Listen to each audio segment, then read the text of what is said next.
NFT Happy Hour. NFT Happy Hour will have a little bit of a twist, unless you've been watching the last couple of weeks. Maria's here. How are you, Maria? Hi, how are you? I'm fine. Doing Pretty great. excited? Oh yeah, Yes, pretty I've excited. been really looking forward to this one.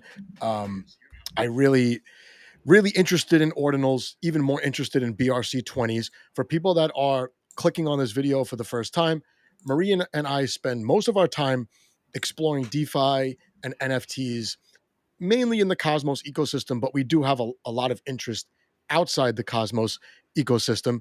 And once ordinals got on our radar, we've been just like deep diving and trying to meet as many people as possible. Isn't that right? Yes, absolutely. And we've been chatting with each other like which ordinals we were buying, which new project we have to keep an eye. So it's been pretty fun, to be And honest. I will give away one of my ordinal inscriptions during this stream. But for people that are watching this for the first time, we're going to stream a Twitter space with a speaking panel of, I would say, Bitcoin minded people who agreed to come on and just kind of school us on what we don't know about BRC20 tokens.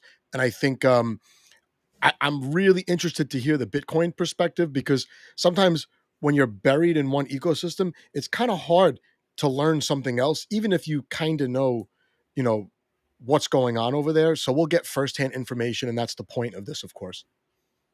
Yeah, absolutely. And I will tell you guys when we start the Twitter space, but if you're not following them, you have like they've been running different spaces along all this past week. Like they're really into the ordinals and BRC20 token war, let's say.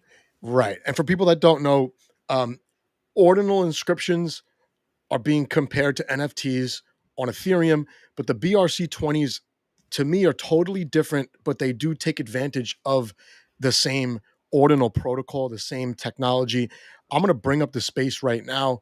We'll get going, but maybe you could name some of the projects or some of the things you've been listening to on these different ordinal spaces while I do that. Well, for me, the most amazing thing was that Gamma, which is one of the marketplaces, now it's gonna do auctions with Bitcoin. So it's not that you just can inscribe single pieces or maybe an entire collection. Now you can also have, selling your pieces through auction, which is gonna be the first one doing that. I think it's pretty amazing. They launched this, to be at the same time during Miami BTC event. So yeah, I'm most excited about that and the new project that I've been checking and keep it an eye. Yeah, I really I'm curious because I didn't get a chance to be in many of those spaces. We'll bring people up. I did invite you. I'd like to make you a co-host. I'll make my other account a co-host too, so we don't get booted. But the main reason why we're streaming is to make this more interactive with the audience. That's the most important thing. And also, Twitter is very buggy, so we're going to make sure that we don't have problems with Twitter. If we do, we'll just be exclusively on YouTube. So once I add you as a co-host, we'll start the audio in the Twitter space, and I'll bring it up through YouTube. Yes, I'm there, so I'm moving over All my right. phone. In a couple of seconds, we'll be live on both.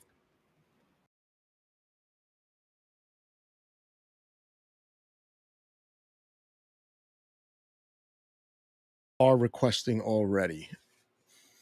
All right. I mean, you could start off our space. You could lead it off.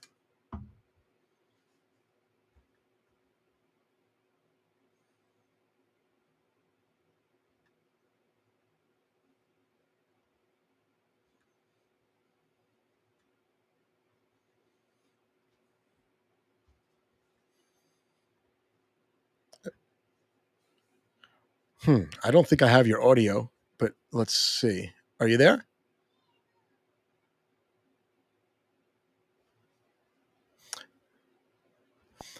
Hey, Maria, did I lose your audio? No, I'm here. I'm back. Okay. All I'm right. back through the phone. Okay, Perfect. so let's gonna be starting while we're having new people joining the space.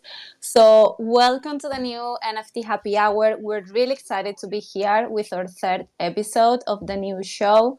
Thank you for joining us, and thank you as well to everyone who is maybe listening to the recorded or is, joining Joe and myself through YouTube during the stream.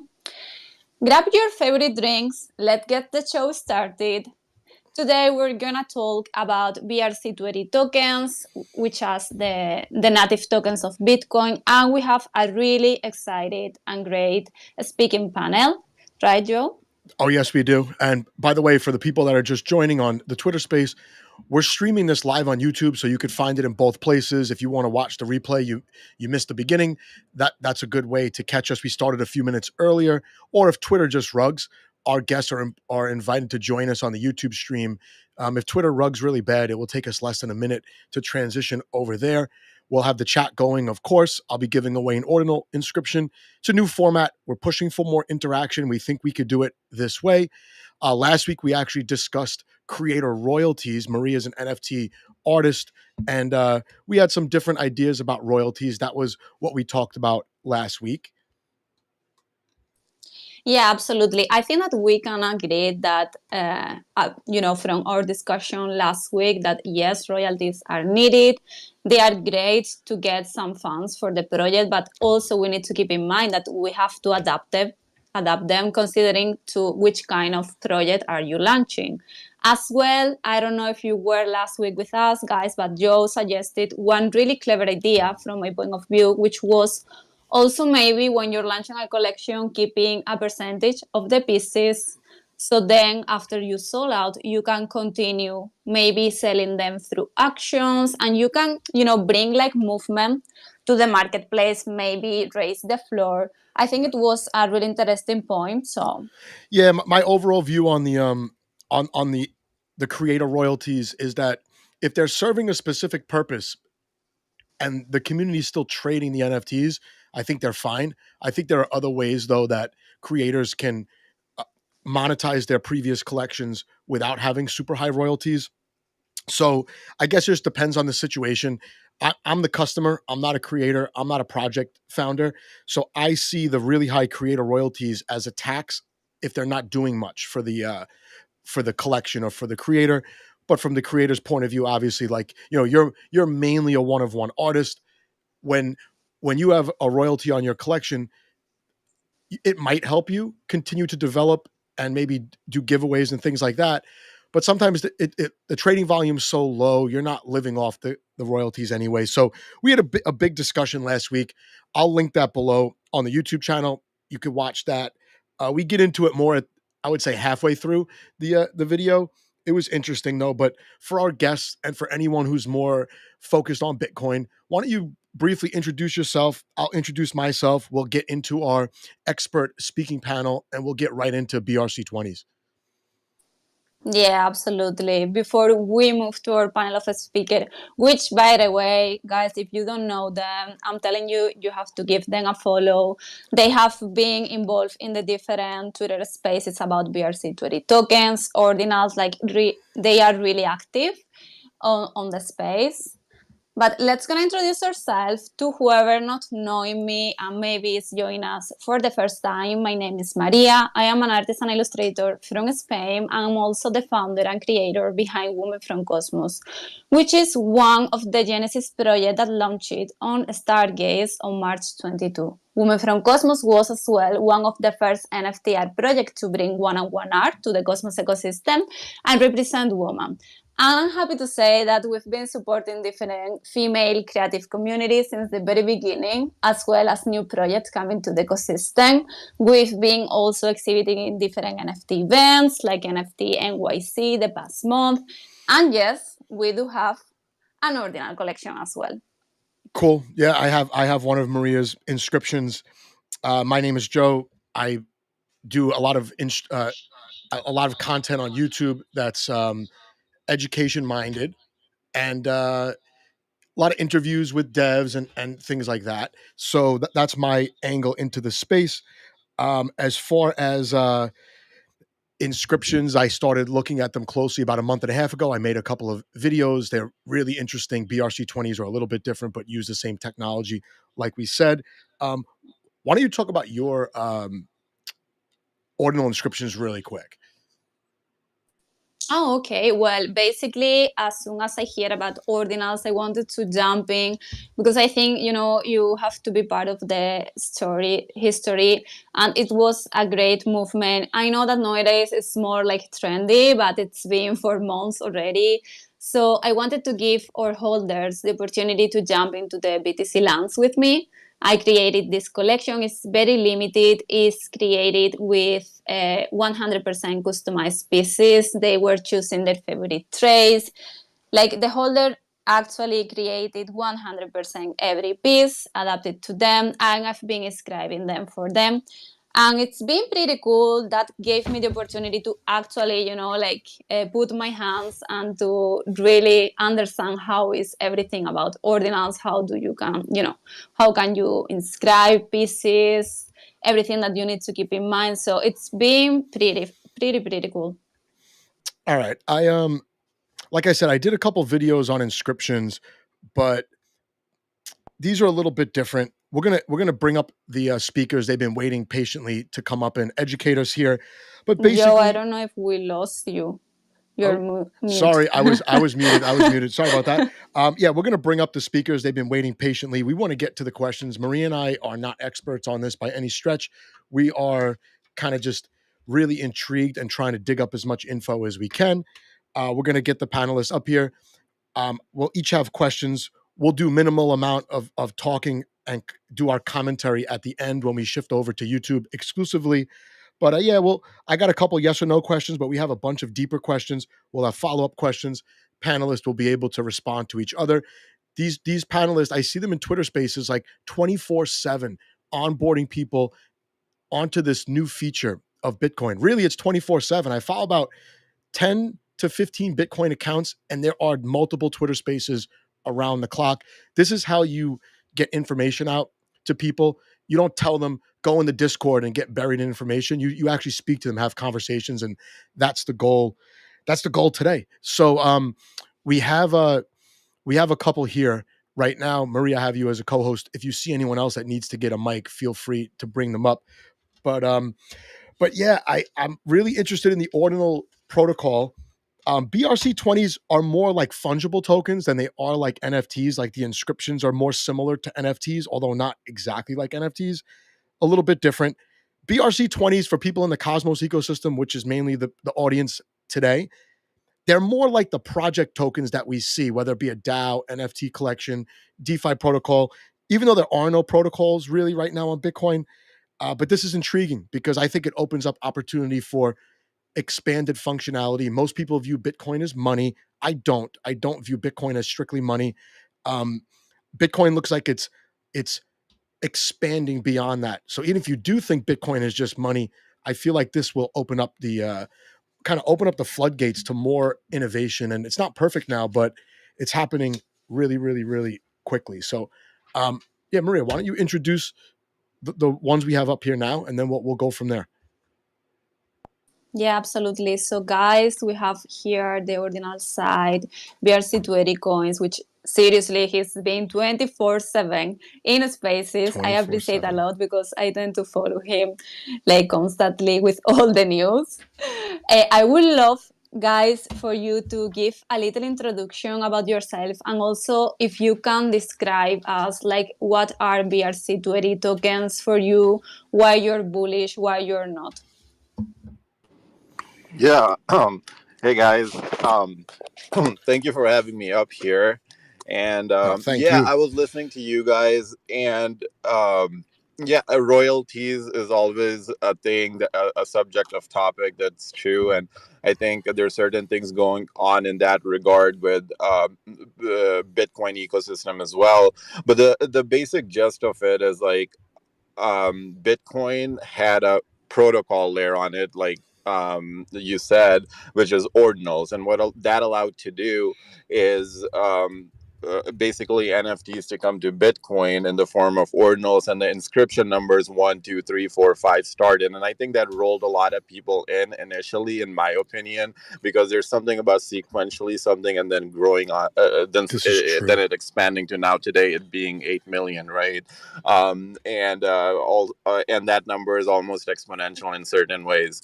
But then there's another protocol on top of it called BRC20. So it's like a protocol, then there's a protocol on top of it, which is a meta protocol, and the meta protocol allows for BRC20, which is interesting because all they really are is like people have agreed like this will be accepted, right? And that is some of the certain things about BRC20 that's unique, right? Is like once you make a ticker symbol, that is the ticker symbol. So say someone comes and makes Pepe as a ticker symbol, the first symbol will be accepted, and if someone else comes and makes that symbol again, it won't work. Like you won't get indexed in a way, and everything else is a JSON file that people index, saying like, okay, now my 10,000 coins break down to 5,000, and so on and so forth, which is really interesting and different. But it's exciting too because. Um, if you look at Bitcoin itself, right, there's something in GDP called the economy, like how fast things exchange hands, and that has growth a lot. That has grown a lot in the past 3 to 4 months. Meaning, like the number of wallets, I'm almost positive increased by an exponential number, right? And now it's Yep. like all these the wallets are increasing, and they're kind of in.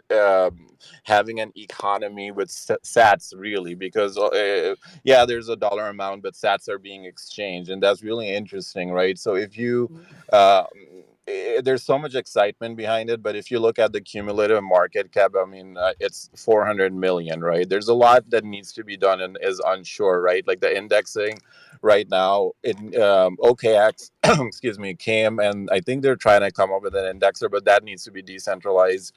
Then there's certain other things that like almost like milestones that if they're hit in the next like say like 2 years or even a year, who knows, this thing moves so fast, It right? is. He's right. Then a lot of these things can really go because these inscription numbers are going to get eaten up like really fast, and but certain things are still unsure. We're nowhere near to like Ethereum, but it's exciting, right? Like because it's the hot topic right now, and I don't think it's going away. I don't know. It's just what it is. Yeah, can I just quick clarify? He said sats, those are satoshis. If Bitcoin was like $1 million bill, Satoshi's basically a penny, right? And the individual satoshis, the pennies of Bitcoin, that's what is getting inscribed.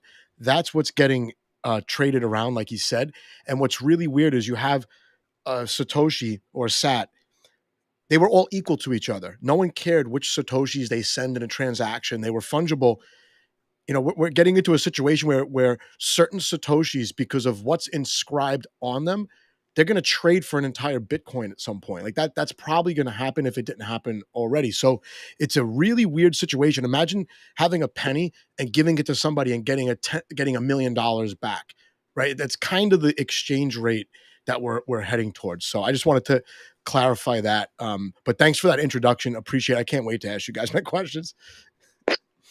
Yeah, there's actually like say one more thing like about BRC20 is like every token that comes online, so to say, and with BRC20, I mean there's ways around it, but I'm saying like I would say 99% of them is like you have to inscribe um, an inscription saying that hey, the mint should start, right? Like the mint inscription, and you have to define the total supply and how much you can mint per transaction. You can't really raise money using that, so you spend that money in the transaction and you get the X amount of coins in your wallet. So sometimes you get like say 1,000 coins and the total supply being 21 million for like $3-4, right? I mean, this gets really risky, but my point being is that is the case in certain BRC20s that, and so they can really go if something picks up, right? And the total market cap of BRC20 is 400 million,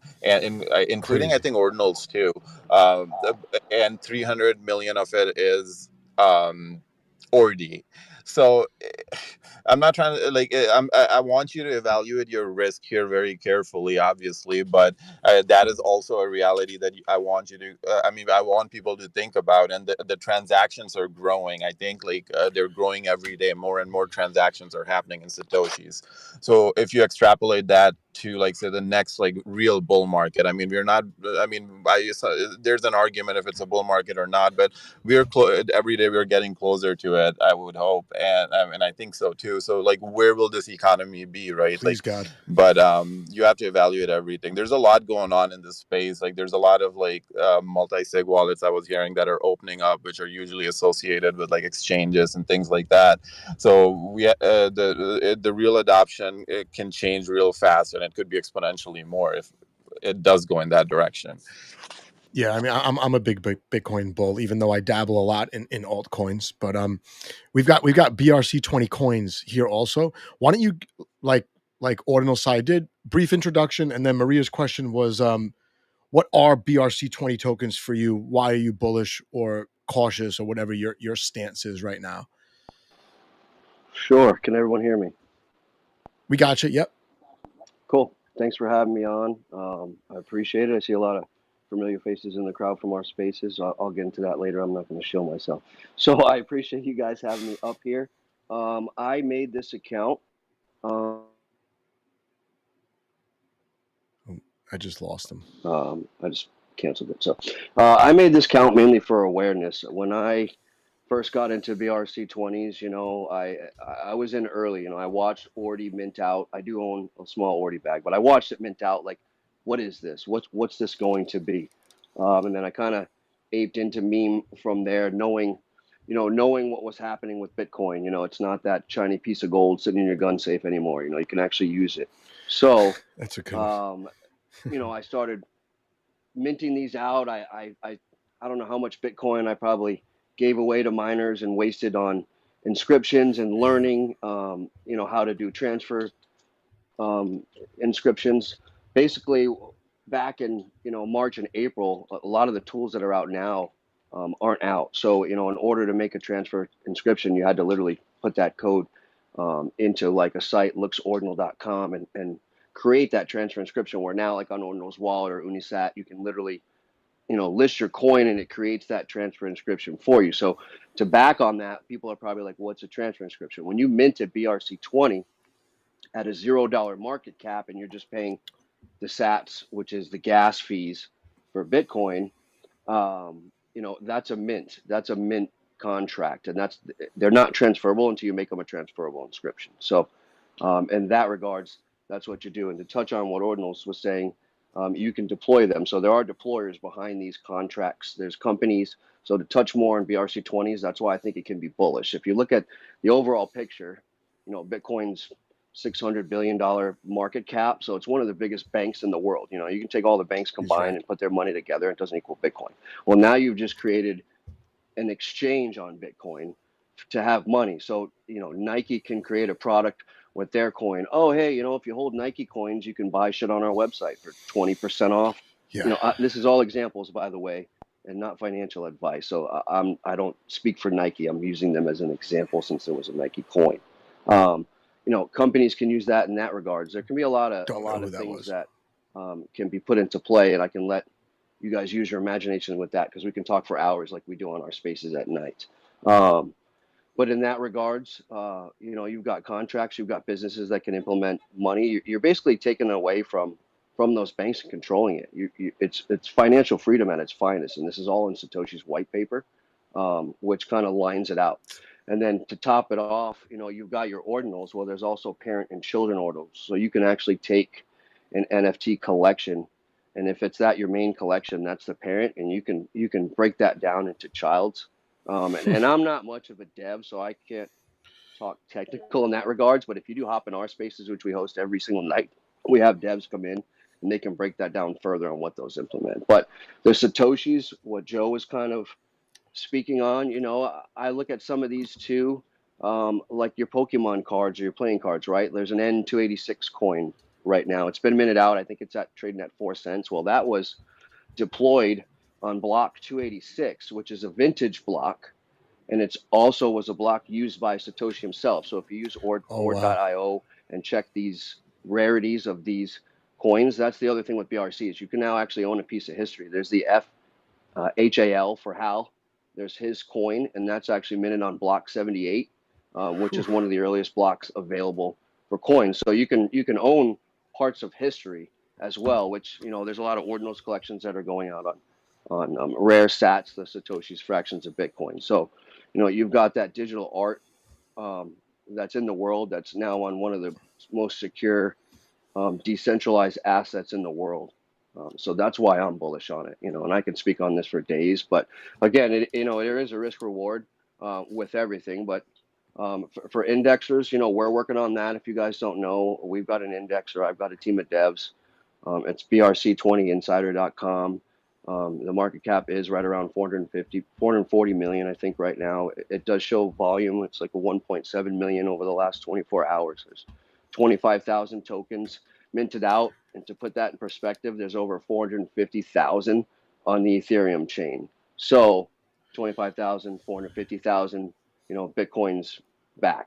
So we're going to see a lot of growing, a lot of things coming around with Bitcoin. It's just super exciting to see that come into effect. There's no smart contracts. You can't really be rugged on these coins. You're not sending a Ben.eth 60 Ethereum to hope you get coins in return.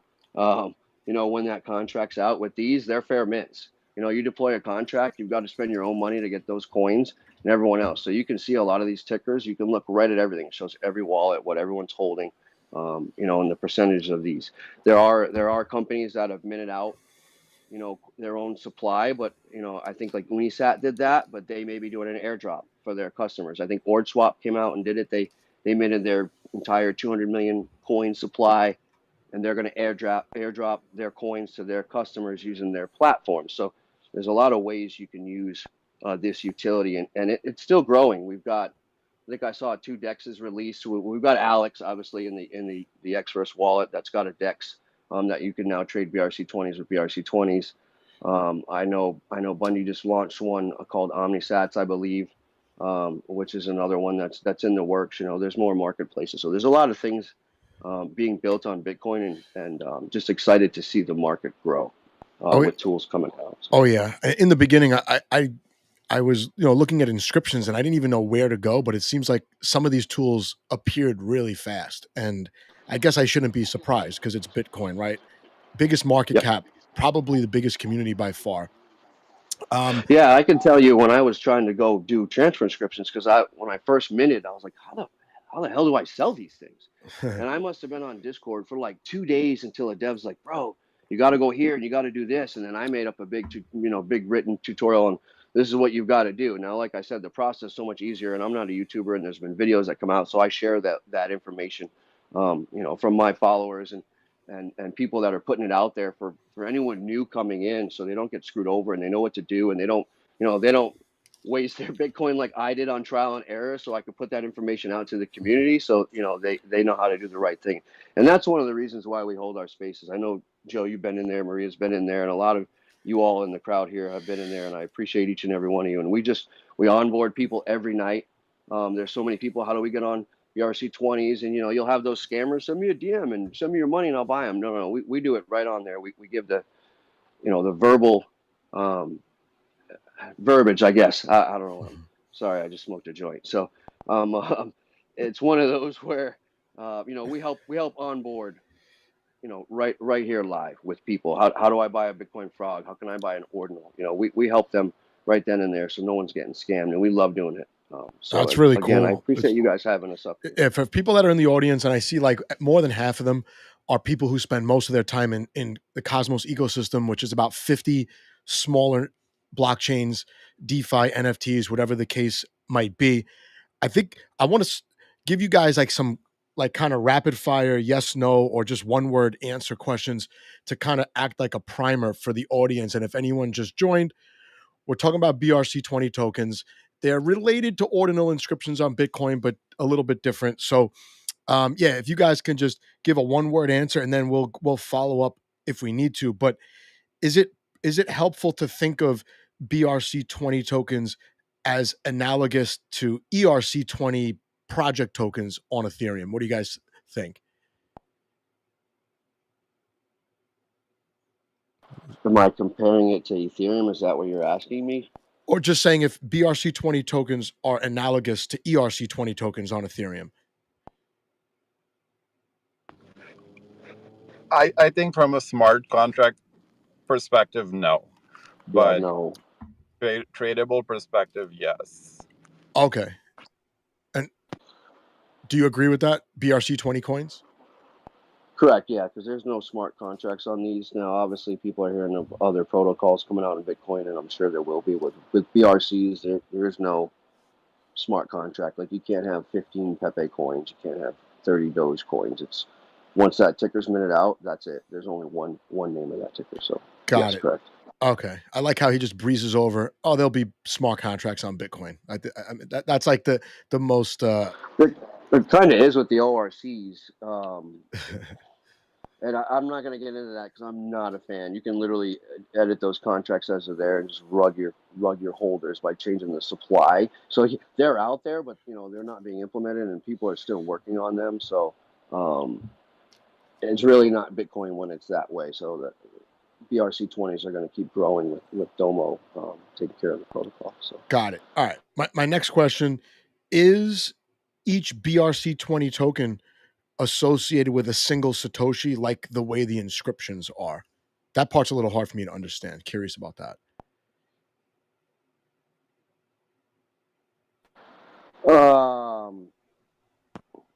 I believe they're all in that same block.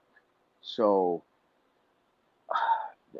I really don't have a super clear answer for you on that one. It's something I'll dive into more, but go ahead, Ordinals, maybe. Got it. Answer on that. I from what my understanding is the inscription happens on the first. I could be completely wrong on this, but it happens on the first sat, and then there's other sats in that inscription. So the inscription sat. Yeah, there's like 10 million in there, so I think it's happening all within the same set. Yeah. So there's sequential Satoshis. Like, let's say you mint a token, 10,000 in the supply. It's 10,000 separate Satoshis, but they have to be in the same block. Sequential? Is that? No. Okay. No, but like the N286 per se, all of those 21 million are on that block 286. So they're all a vintage, Satoshi blocked, Satoshi used block coin. Same with the FHAL per se. They were all from block 78. So, they're all part of that same block. Like Wolf, WOLV is a coin most don't know. That's an uncommon, sitting on an uncommon sat from Pizza Day. So when you look that up on like ord.io, it'll actually pull it up on those inscriptions, and it'll show a pizza for the pizza sat, and it'll say it's an uncommon sat. Got it. All right. It sounds like I already have a lot to learn here. So I'm going to have a fun weekend deep diving all this stuff, and any links that gets mentioned here, I'll make sure I put them in the YouTube description. Last yes or no question is it realistic to think that in the next bull market we could see DeFi on Bitcoin? Is it realistic? It's already here. So yes. Yes. Okay. I mean, that's what I like to hear. How about you, Ordinal side? Yes, I think it will definitely be there. I think the demand will cause the stuff to build up. Got it. Okay. All right. All right. Those are my yes. DeFi summer. I think we're going to see a DeFi summer. Wow. Okay. My all sense. All right. I guess. But keep in mind, I mean, we got. You never know, man. It's Bitcoin. We don't know what's going on. If you want to hear what my opinion is, I can throw it at you quick if you want to give me a minute. Sure. So if you haven't read the white paper, read the white paper, okay, for Bitcoin. But it's doing now, after 14 years or however many years, I could be off a few days, whatever. It's doing what it was intended to do, right? Satoshi put in his paper, hey, if there's a problem and we can't get scalability because the network gets clogged, for instance, with these BRC20s, how fees went up, here's how you can solve it. So everything's in that. So what I think is happening is it's been consolidating like a spring that you put in between your fingers that's so super tight. that's eventually going to go ahead and rocket launch. Because if not, then maybe that white paper is full of shit. Because why else? What if Bitcoin's now being used tremendously, and it's not even being used by the masses, but it's just being used where it was just being used to say move money around. Now people are buying $20 here, $20 here. Let me mint some coins here, and you're trading with it, and you're buying ordinals. Well, that's everything that white paper said it's meant to do. So to be honest with you, I think we see some type of skyrocket candle coming from Bitcoin soon. But again, that's just my theory from what I see is going on the blockchain and the mempools with Bitcoin and what relates to what the white paper said. So in that regards, could it go down a little bit? I don't know. If it didn't drop with the whole government SBF Do Kwon thing, I can't see it, dropping much more. But we also have come March, and we all know history repeats itself, and you can go back and look at every single time Bitcoin halves every 4 years, what it does after. So I'll kind of just leave it at that. Plus now with this development, the Ordinals Protocol, now you could have multiple economies running at the same time, and it's, sky's the limit. It depends on the users to create these. Previously the economy was block size versus the amount of transactions in the block, right? That was like really the only economy. And then it's of course a peer-to-peer payment network, which I don't think it got used. I think it was more speculation to hold Bitcoin than it was useful for peer-to-peer cross-border transactions. But now you could have multiple, like you've alluded to before, you could have multiple economies. I hope we see all the DeFi primitives on Bitcoin, whether it be, DEXs, liquid staking derivatives, lending. I would love to. Maybe all of it at the same time is not realistic, but I'm so optimistic. Once I understood the Ordinals Protocol, I was like, oh my God, like this is pretty wild. So to touch on that, I think it's Liquidium Fi. You can trade your ordinals for collateral for Bitcoin. I know Alex is a finance chain as well, which is on Xverse. They've got their bridge, so you can bridge your MetaMask USDT to their bridge, also from the Binance chain to the SUSDT, which is the stable coin on Bitcoin to trade through them. They have farming pools and such, but that's the layer 2 on the Bitcoin network. But they're a finance platform as well, so a lot of that's already coming and it's already here, and there's more people developing it. So. Cool. Yeah, Maria, I know you've got a bunch of questions too, but now I'm like my head's going in a bunch of directions, so I'll let you tee up some of your questions. Yeah, absolutely. Like I wanted to give a small break about BRC20 tokens because yes, we've been hearing about them, but as well recently also about BTC stamps. I don't know if you guys here in the stage want to explain us what are they exactly, and then I would love to go and ask a few questions to Satoshi Kingdoms because they were one of the first Cosmos NFT projects to jump into Ordinal, so I would love to hear from them as well. Cool. Perfect. I can go first. So, I think from what I understand, like in terms of stamps, it's like so these Satoshis that have the inscriptions written on them on ordinal side, they can be pruned by the miners. Like miners can be like, we don't want to accept these, right? And there's a whole another economy there too, because I think first time in Bitcoin's history, the transaction fees from exchanges of ordinals exceeded the block reward, meaning that each block that you get, like the 3.2 or whatever, I don't know off the top of my head, but that reward was not as much as the reward that they got from the transactions of ordinals. But that's huge, by the way. In terms of stamps, like the way they're non-prunable, meaning like miners will have to mine them. They cannot prune them from their node. I think that's one of the things, and I think there might be something to do with the file size that you could put on there and it being cheaper. I'm not sure. I was actually curious about that. I don't know. But and then in terms of stamps, I think they also have the SRC20s, which are more like DeFi enabled. Like you could do staking, you could issue coins, you can raise capital. I think like just how I guess like to answer your question, ERC20 would be more similar to SRC20 in my opinion, but I haven't really seen them, but just from what I've heard. And I think that is also part of the stamps ecosystem. I don't know because I haven't like really researched it too much, but that's what my understanding is of that whole system. But I think nevertheless, it's still on Bitcoin. So whether if it succeeds, I don't think it's a bad thing. Like it's just okay, another coin on Bitcoin kind of thing, Got it. That was helpful, actually. Thank you. I have no comments on stamps, but I support all building on Bitcoin. I'm just not a stamps fan, but I don't know much to speak on the subject, so I'm not going to speak about it at all. But I support all building on Bitcoin because it brings everyone together. So that's if you really want to know about stamps, I would really follow Trevor. His ticker is @TO, and he's the guy to talk to about stamps.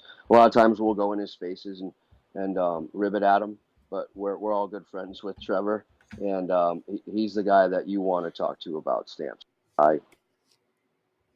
Great. Satoshi Kingdoms, you're here. I tried to give you the mic earlier. Sorry about that, but we have Ordinal side BRC20 coins. We got a good amount of info about BRC20 tokens. I don't know if you were listening to most of it, but feel free to jump in and get your feet wet here. Hey guys, thanks for having me. Just a brief introduction. This is Scooby from Satoshi Kingdoms or Stargaze Kingdoms on the Cosmos side. And so, BRC20s are pretty cool. For anyone in the crowd that, is ever looking to like mint any, you could go to the website Unisat and you need a Bitcoin wallet that's compatible with Ordinals. So you need, for example, Xverse or Hero Wallet. I personally use Xverse on mobile and Hero on desktop. So you would go to Unisat and then you would click at the top. I think it says BRC20, and then it brings you to a big list of all of these tokens. I think you'll see at the first is Ordi, which is like the first one of the first ones minted. Yeah. So I'll pin Unisat up top so people can see it. Yeah, that would be perfect. Great. So the audience can really, get into this, because getting into BRC20, I could personally attest that our project is doing something with BRC20s, and like they minted out in like under a half an hour, and this was just a completely stealth blind thing, and holy crap. So these BRC20s, anyone in the audience listen, you really don't want to sleep on these, or just in Ordinals in general. I was really lucky enough to jump into it pretty early, so I received a lot of the airdrops, and holy crap. So one of the things I did is when I started getting into Ordinals, I thought it was like the coolest thing ever. The difference between Ordinals and NFTs is Ordinals are stored on chain, inscribed on a Satoshi. This is a huge difference compared to a traditional NFT, say on Ethereum. So on Ethereum, you're technically buying into the smart contract that says you own this link on IPFS. This IPFS link is pointed to a centralized, say, I think it's typically like Amazon Web Servers or something like that. Yeah, the one that crashed in Ohio. Yeah. Yeah, exactly. So this is the biggest difference between the two. When you buy an Ordinal, you fully own it. It's permanently forever inscribed. It is a digital artifact on the chain itself, on the biggest, most secure chain, Bitcoin. That is like super bullish to me. So anyways, to just kind of spread this, when I was learning about this, I jumped in maybe around the 50K range. One of the communities I frequent, Joe, introduced me to these. It was Not me. I can't think of the name. It was like Mini Doge, because at the time when you inscribed, you had to have a Bitcoin mining node, and these Yeah, services that wasn't really didn't fair. exist back then That that wasn't we have fair. today. You know, all of these services are now building up, and you could see this economy is just growing in real time. Every week we have something new, and it's been crazy. So everyone really is still pretty early in all of this. Yeah, I But yeah, remember in the beginning, I felt like I didn't know enough to inscribe, and I got in. I don't remember what my first one was, but I ended up buying inscription number like 30,000. I'm like, all right, that's as early as I can get in for a reasonable price, but I'm happy with that. I think I have a bunch between like, I don't know, 200K and 800K. So listen, I don't FOMO into stuff. I like to learn about it. And once I learned what this was, I like my head exploded. I was like, wait, we're going to have DeFi on Bitcoin. And like you said, the most secure chain. Now that Ethereum is proof of stake, I don't feel the same way about it. I feel like it's more gameable as proof of stake, and maybe that's just paranoia. But people in the space should be paranoid, otherwise you're not going to really be here for long. So, um, I I don't want to go completely off topic, but Lil Gaines is here, and just to introduce him to you guys, he runs Cosmos Spaces. They're a community focused kind of education group of guys who run validators on several different chains. After Gaines asks his question, Maria and I do have community questions for people that won a contest this week, free NFTs. I'm giving an ordinal inscription this week. Anyone that checks in the chat on the YouTube channel between now and the end, I'm just going to enter you in a wheel spin just to make it fair. But yeah, Gaines, ask your question, then I'll get into the community questions for the panelists. Hello, and ribbit. Ribbit, Ribbit. I was super late to those. I didn't get in, man. Maria, you were there when they were shilling them at the Nolsa shows, and we never bought them. They were $53. God damn it. But Dude, because you didn't tell me that they were there. I knew them. And He's then talking about 1 month NFT later, NYC. you're coming to me saying, yes, they were there in the event. Eck. I know. Oh, well. NFT Oh, NYC man. was a blur for most of us, so I don't blame anyone for missing an opportunity at a club at 1:00 in the morning, at NFT NYC. Especially, I forgive myself, put it that way. But let's talk about the actual inscribing of the NFT, okay? Or the actual artwork. So you're telling me that, you can actually inscribe these in a Satoshi, right? And to you guys, that's pretty important, right? Because as long as the Bitcoin network is up and running, those NFTs will remain on chain no matter what happens, right? How long do you hold your NFT for? How long do you guys normally hold, or do you do a lot of trading? If you're asking me, I'm diamond handing because I own some sub 100Ks just like Joe and some others, and knowing that these are digital assets, yeah, we're nearing the 9 to 10 million inscriptions, but 80% of those are from BRC20, so they're text files. So your actual art is still super low when it comes to art on chain.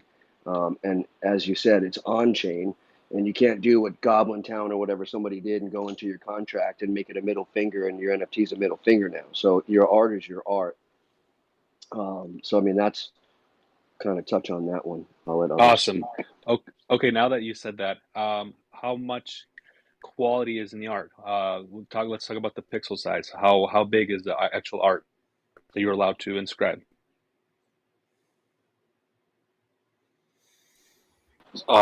Yeah, so for that, I think you could describe up to 3 MB.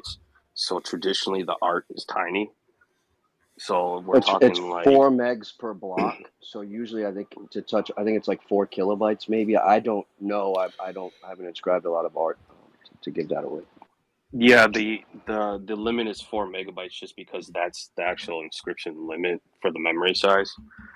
So I'd say Yeah. traditionally a lot of the artwork is tiny, like 10 kilobytes. Like for mine that I airdropped to everybody, they're about 10 kilobytes. So they're they're like 30 by 30. They're tiny. Okay. So there is a limitation to the quality of the artwork that can be inscribed, right? Yes, absolutely. And you the see that? fees, sorry, Gaines, but I want to give you the full information. Like in the minting fee, it will depend as well on the size of the piece you want to inscribe. Maria, tell them how That- much it was going to cost to inscribe one of your pieces. And this is when the fees were really low, right? It was like over $300. No, it was like $1,000 to one of her Yeah. one-on-one pieces. Crazy. And this was like over a month ago, right? About a month ago. Yes, yes. Oh, it's And probably like 10K now then.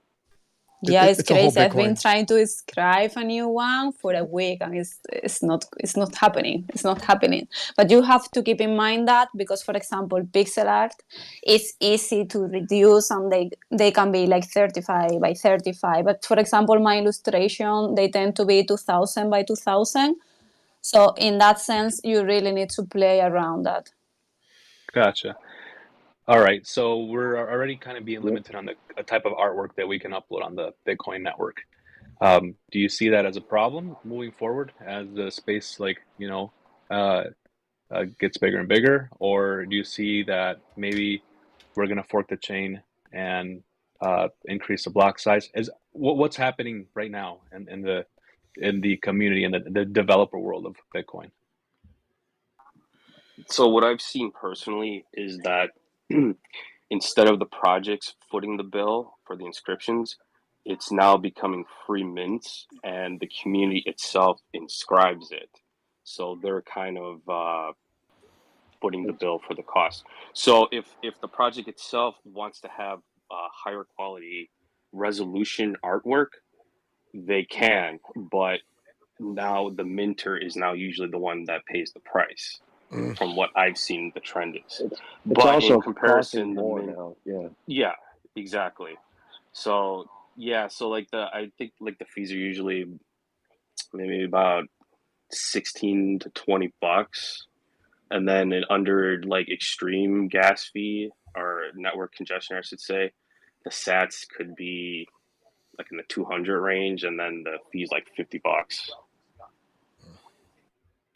Yeah, great. basically, as the network continues to grow, it's going to be more expensive for big collections to try to mint and inscribe theirs, where they may have to offer it as a mint. Where some of these ones like Bitcoin frogs, you could have minted them for a couple of bucks. So Jake can talk more on that too.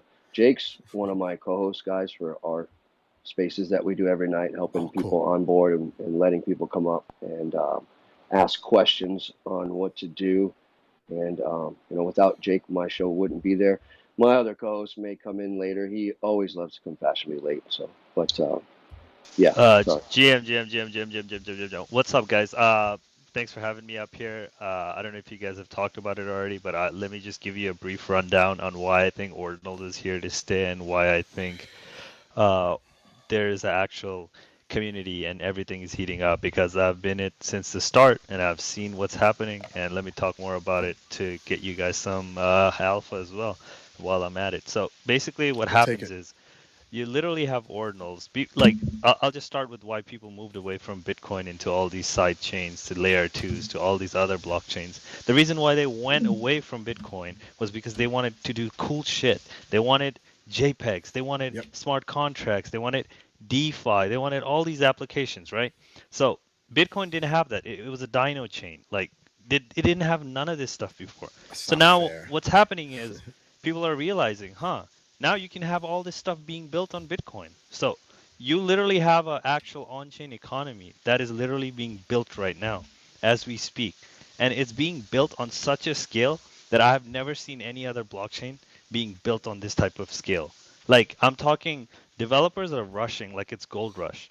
Like I have buddies went to Miami. They're literally telling me, dude, you have like developers like just trying to come and build here. VCs are backing them. Funding is getting in. Wow.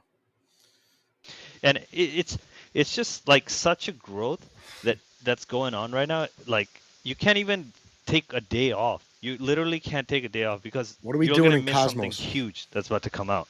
So I've not been sleeping for more than 3 hours a day, just hosting spaces, trying to gather as much as I can. in this space because I don't want to miss anything. So the reason now people are going back to the subject. People are realizing that Bitcoin, you can build on-chain economy. DeFi is getting built as we speak. There's scalability issues, sure. That's why there are other Lightning solution, RBF, RGF, all this type of stuff is being built. So, dude, that's why I'm like very bullish and I'm very passionate about it. And I'm just here to answer any questions you guys have. Guys, can I jump in there, because it's something that Jake mentioned, and honestly, something happened today that I think has just changed the course of BRC20 completely, and I really do. I don't know if you know this, but there was a coin that minted today called STHN, right? And if you look at the deployer address, it is the original Satoshi Nakamoto address. No. So what that is basically you can deploy it on that. I don't want people to get wrecked. There's already been a That's what's happened to me then. I've got wrecked because they own 21 of those coins. Yeah, it's Solana, like all these influencers are trying to pump their bags. Do not ape in that. You're gonna get wrecked and your shit's do about your to own go to research. zero. Please. I didn't know. Oh my god, I've been wrecked. People that are going to tweet, on how's I've been wrecked. wallet. Like, how's do you guys wallet really deploy wait? or Hold on. Satoshi, like anybody can BRC. deploy it onto that wallet. Dude, do you guys really think Satoshi's gonna wake up from the dead and then freaking launch a BRC20 shitcoin like out of nowhere? Like he's been not anywhere. Like out of a sudden he just wakes up from the dead. Is like, okay, I have to freaking launch a BRC20 token, guys. You guys, this is gonna be monumental. Like really? Come on. Crypto enthusiast, you need to correct your tweet. You need to correct your tweet. Oh, 100%, 100%. I'm going to do that right now. Like, I honestly, I've got fucking, oh my god. Not a good debut. Not a good spaces. Going around. Don't fall for that, guys. It's up there in the hundreds. It's getting pumped. If you look at it, there's only like 50 holders. You've got to look at all the details. So please do your research or ask any one of us on stage. Yeah, honestly, I thought that was kind of like the deploying address. How do you make that someone else? I'm confused. Like, how did he do it from his address? On Unisat, when you go to deploy or even mint to buy per se, you have to copy an address because you can mint from their site, but you may want it in your mobile Xverse wallet because Unisat's just desktop. So you can pay through the Bitcoin on your Unisat, but you can have it sent, to your Xverse. So you can put in any wallet address to go to. So anyone can plug in Satoshi's address as the deployable contract address. Oh my god! So guys, this is why we host spaces back in like with Sigma. We try to like share awareness. Like we've literally saved people from getting wrecked like with this issue. So I'm glad you brought that up, crypto enthusiast, because you would have gotten wrecked, my friend. But I think we kind of stopped it early. Looks like. But dude, this is the thing. Anything that's new, like it's very hard to find out and like information around it because it's new, right? That's why like we just do our best to help people. Same with the frogs, Jake. I wanted to mention you guys seeing Bitcoin frogs craze right now. People are wanting them. There are fake naked frogs. We can't hear you. Sorry, I had a phone call come in. There's fake naked frog or ordinals out there. The early ones are all under the 500K range. All the new ones in the 7 millions are fake frogs. So I wouldn't want you to buy one of those either. So again, please do research and ask questions on those so you're not. 100%. I just saw those. Sorry, I just saw those on Magic Eden. They have them listed as separate collections. Thankfully, they're not hard to discern, which is good. Right, but still, Thanks for that, guys. I'm going to go so I can put down. Someone may want to sell you one on the side, bro. I got a naked frog. I'll sell it half the price, and it's one of these 7 million inscriptions. So you don't want to, just pay attention. Cool. No, thanks for that. I gave Hype the mic. Gaines, you got a follow-up question before I go to the community questions? Just really quick. Can you inscribe like your own name? You know how Ethereum has the NS. Can you do the same thing with Bitcoin? Yes, there are Bitcoin sats name.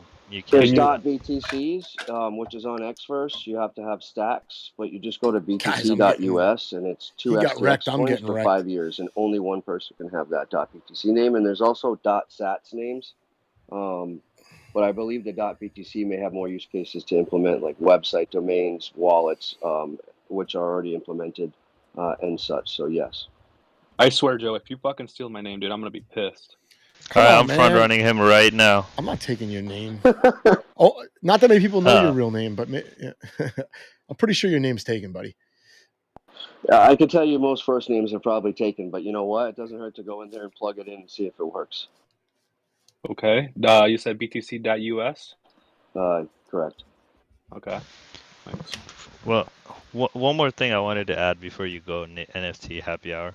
I just wanted to add the fact that, look at this, okay? ERC20's market cap is up at $232 billion, okay? Compare that with Ordinal, it's like a little dot.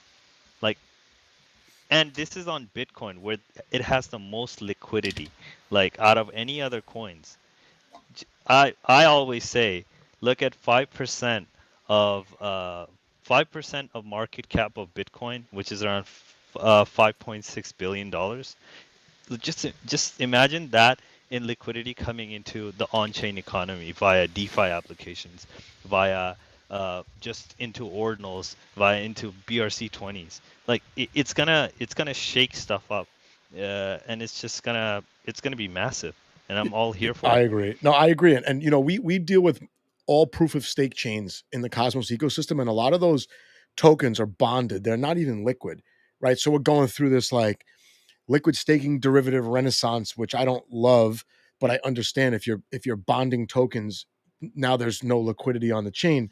With Bitcoin, all those tokens, maybe they're sitting in a wallet, maybe they're sitting on a centralized exchange, but they could be mobilized in a heartbeat to, you know, just rush into something or whatever the case might be, participate in this budding DeFi ecosystem. Paris, I'll let you jump in before I go to my two community questions here.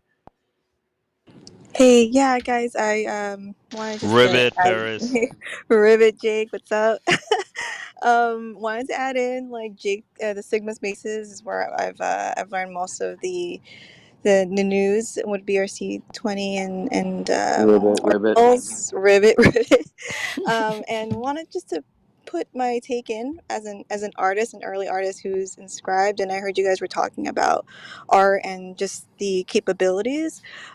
Just wanted to give Isn't you this guys awesome? just some info It's that, awesome. like, you know, I know when I was inscribing early in February, they were saying the 25 kilobytes for art is the average, and the cost was it was like around like $15 per picture. So now I try to do an illustration, and when you compress a PNG to a WebP file, it actually compresses it even more.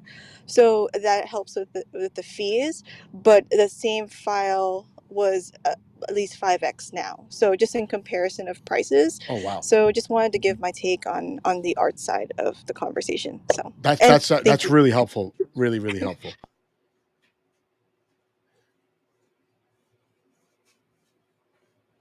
Maria, sounds like you have a new person to DM. Because Maria's an artist herself. She's a one of one artist.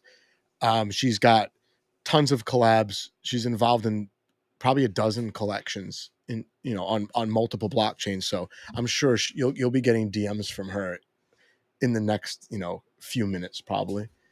Already following you, so nice to meet you, Maria. Yeah, look forward to talking to you to DMs. So we have gains, and then we move to the community question, because if not, we're never gonna reach that part. Gaines has his own Twitter Spaces. I want to just remind him. I know. No, I'm just joking. I'm joking, dude. No, you were the one that told us that we could have bought these frogs for $50 when we were all, drinking at that club during NFT NYC. And I wish I can go back to that, but we were having a little too much fun. Okay, let's talk about let's just quickly talk about security here. When you guys are minting these, when you guys are inscribing these NFTs, right? Are you using your ledger?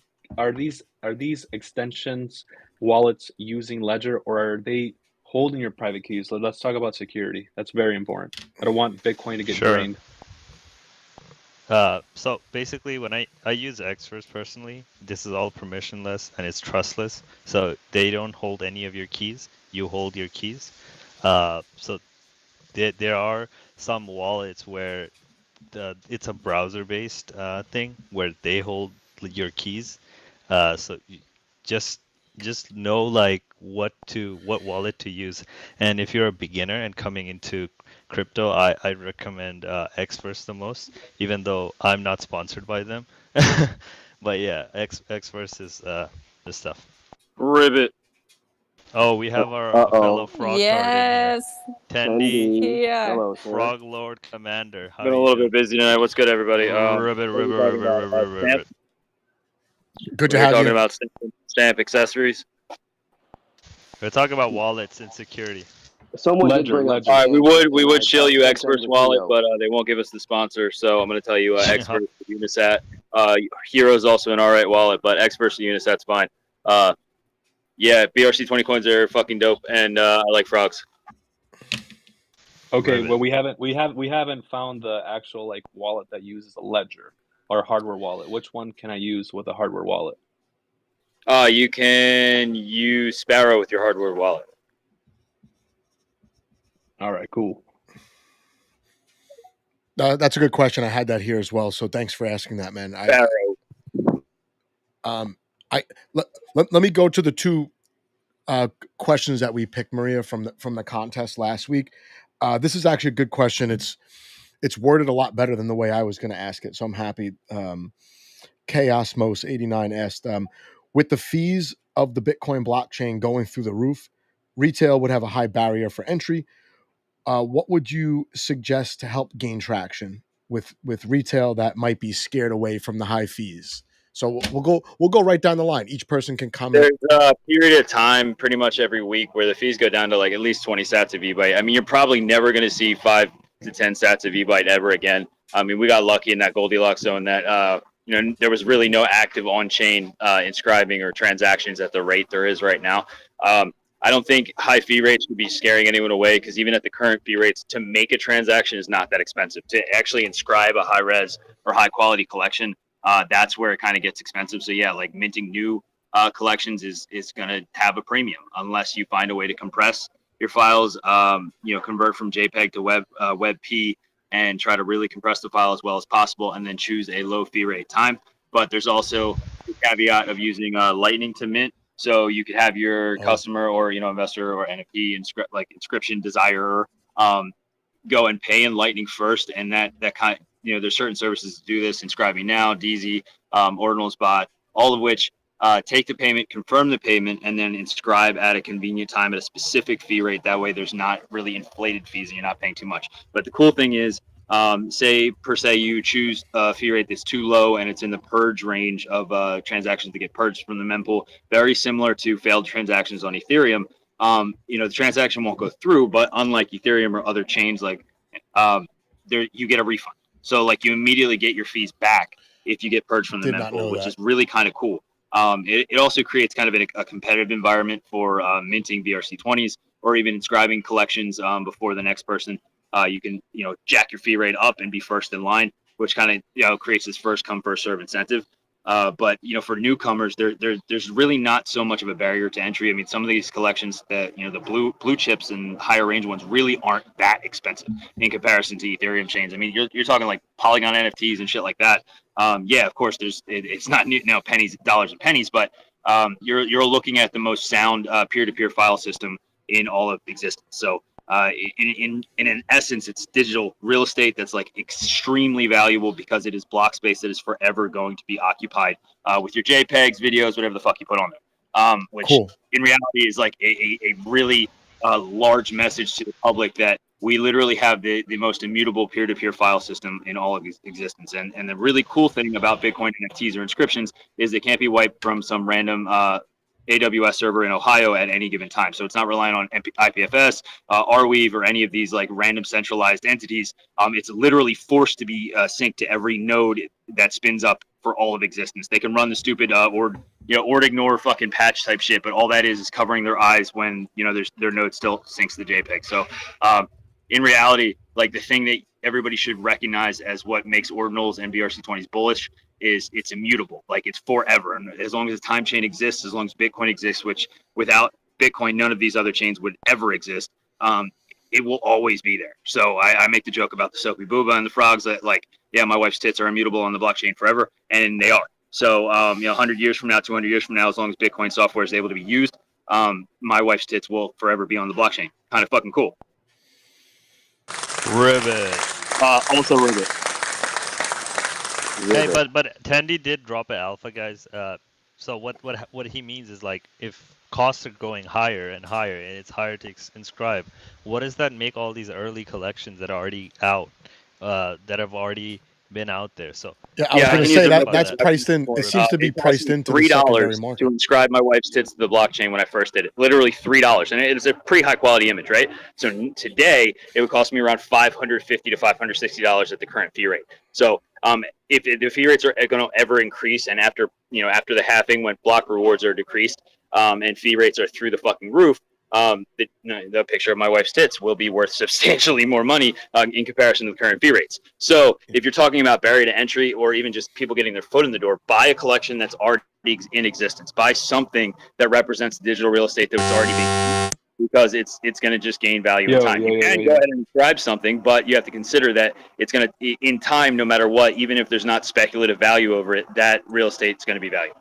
I feel like you guys are kind of like very bullish on this whole thing, but keep in mind there's some bad actors out there that will probably inscribe, let's just say, bad that was already speculated.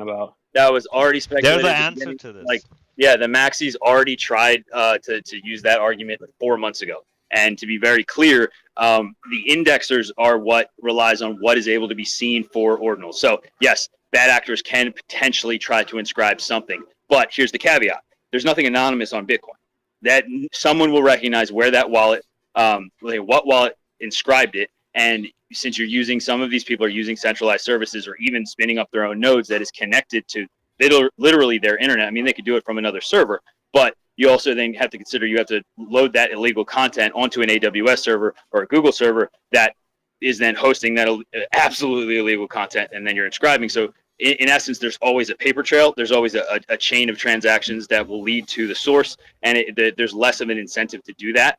And even so, for it to be visible to the public and for it to ruin the Ordinals ecosystem is kind of a farce, because it's relying on the indexers who also filter this type of shit. I mean, Soapy Booba has been filtered by several indexers just because it's not safe for work material, but it's not illegal. So just to be very fucking clear, that whole, what if someone inscribes CP or Gore or whatever, probably already been done and attempted, but no one can see or interact with it, so it doesn't exist. Got it. And by the way, someone just DM'd me, one of the speakers, BRC20 coins. Anyone that's up on the stage, you have something to post up in the nest, or post, better yet, in the comments, so that it stays there even after we close the space. Please feel free. I'll also copy it and put it in the YouTube video for people that just joined. This space is getting streamed on YouTube as well. Before we trail off, can I add one more thing? Sure. If you know anything about Bitcoin or Bitcoin Core software, there's actually a lot more malicious shit already in the software that has been there for years. So when you spin up a node, there's viruses injected into the blockchain that were done. It was done 10 years ago. Now it doesn't work on any of these current PCs. It doesn't work on any iterations of Windows, but it's there. So when you run Bitcoin Core software, your antivirus will actually trigger a warning, because there are literally viruses inscribed on the blockchain. Can they fuck with you? Probably not. But the likelihood of being affected by something that has already been injected into block space over the past 15 years is very such a far long shot. And because we have so many security systems, and because Bitcoin Core devs are so fucking based, it doesn't affect any of us, and it doesn't really technically exist because we can't interact with it. Good to know. Ordinal side, do you have anything to add on to what he just said about the question about the fees? No, I think he summed it up perfectly. That's exactly that's perfect. So yeah. All right. I got another question. I'll direct this one to BRC20 coins, and then Hype. I I just noticed that you accepted the mic. I'll let you answer second, and then Satoshi Kingdom's third. Here's the question: do you think we'll see tokenized IRL assets like real estate represented by BRC20 tokens in the future? That's from Indigo Mafia. Yep. Hey, yo, can I dunk on this one real quick?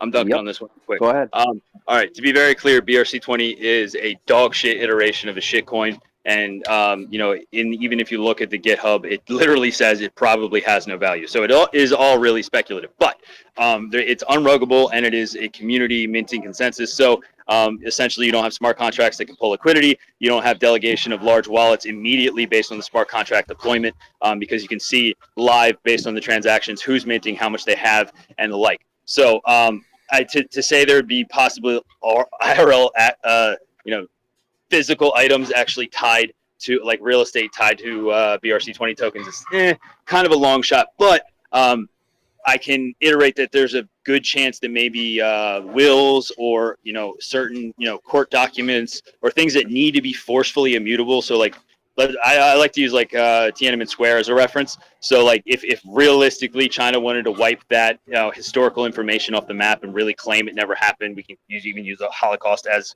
an example here. We've seen tyrannical governments over time try to use media to wipe actual real information off the public knowledge and kind of replace it with this farce. So I just want to say that I think in the future we're definitely going to see news articles or actually confirmed historical documents inscribed to the blockchain just for immutability's sake, and the fact that it can be referenced after being vetted after a long period of time. So you know what's ironic? When I first began to understand ordinals, that was the first thing I thought of, was like, wow, you could make like an immutable encyclopedia of history in real time.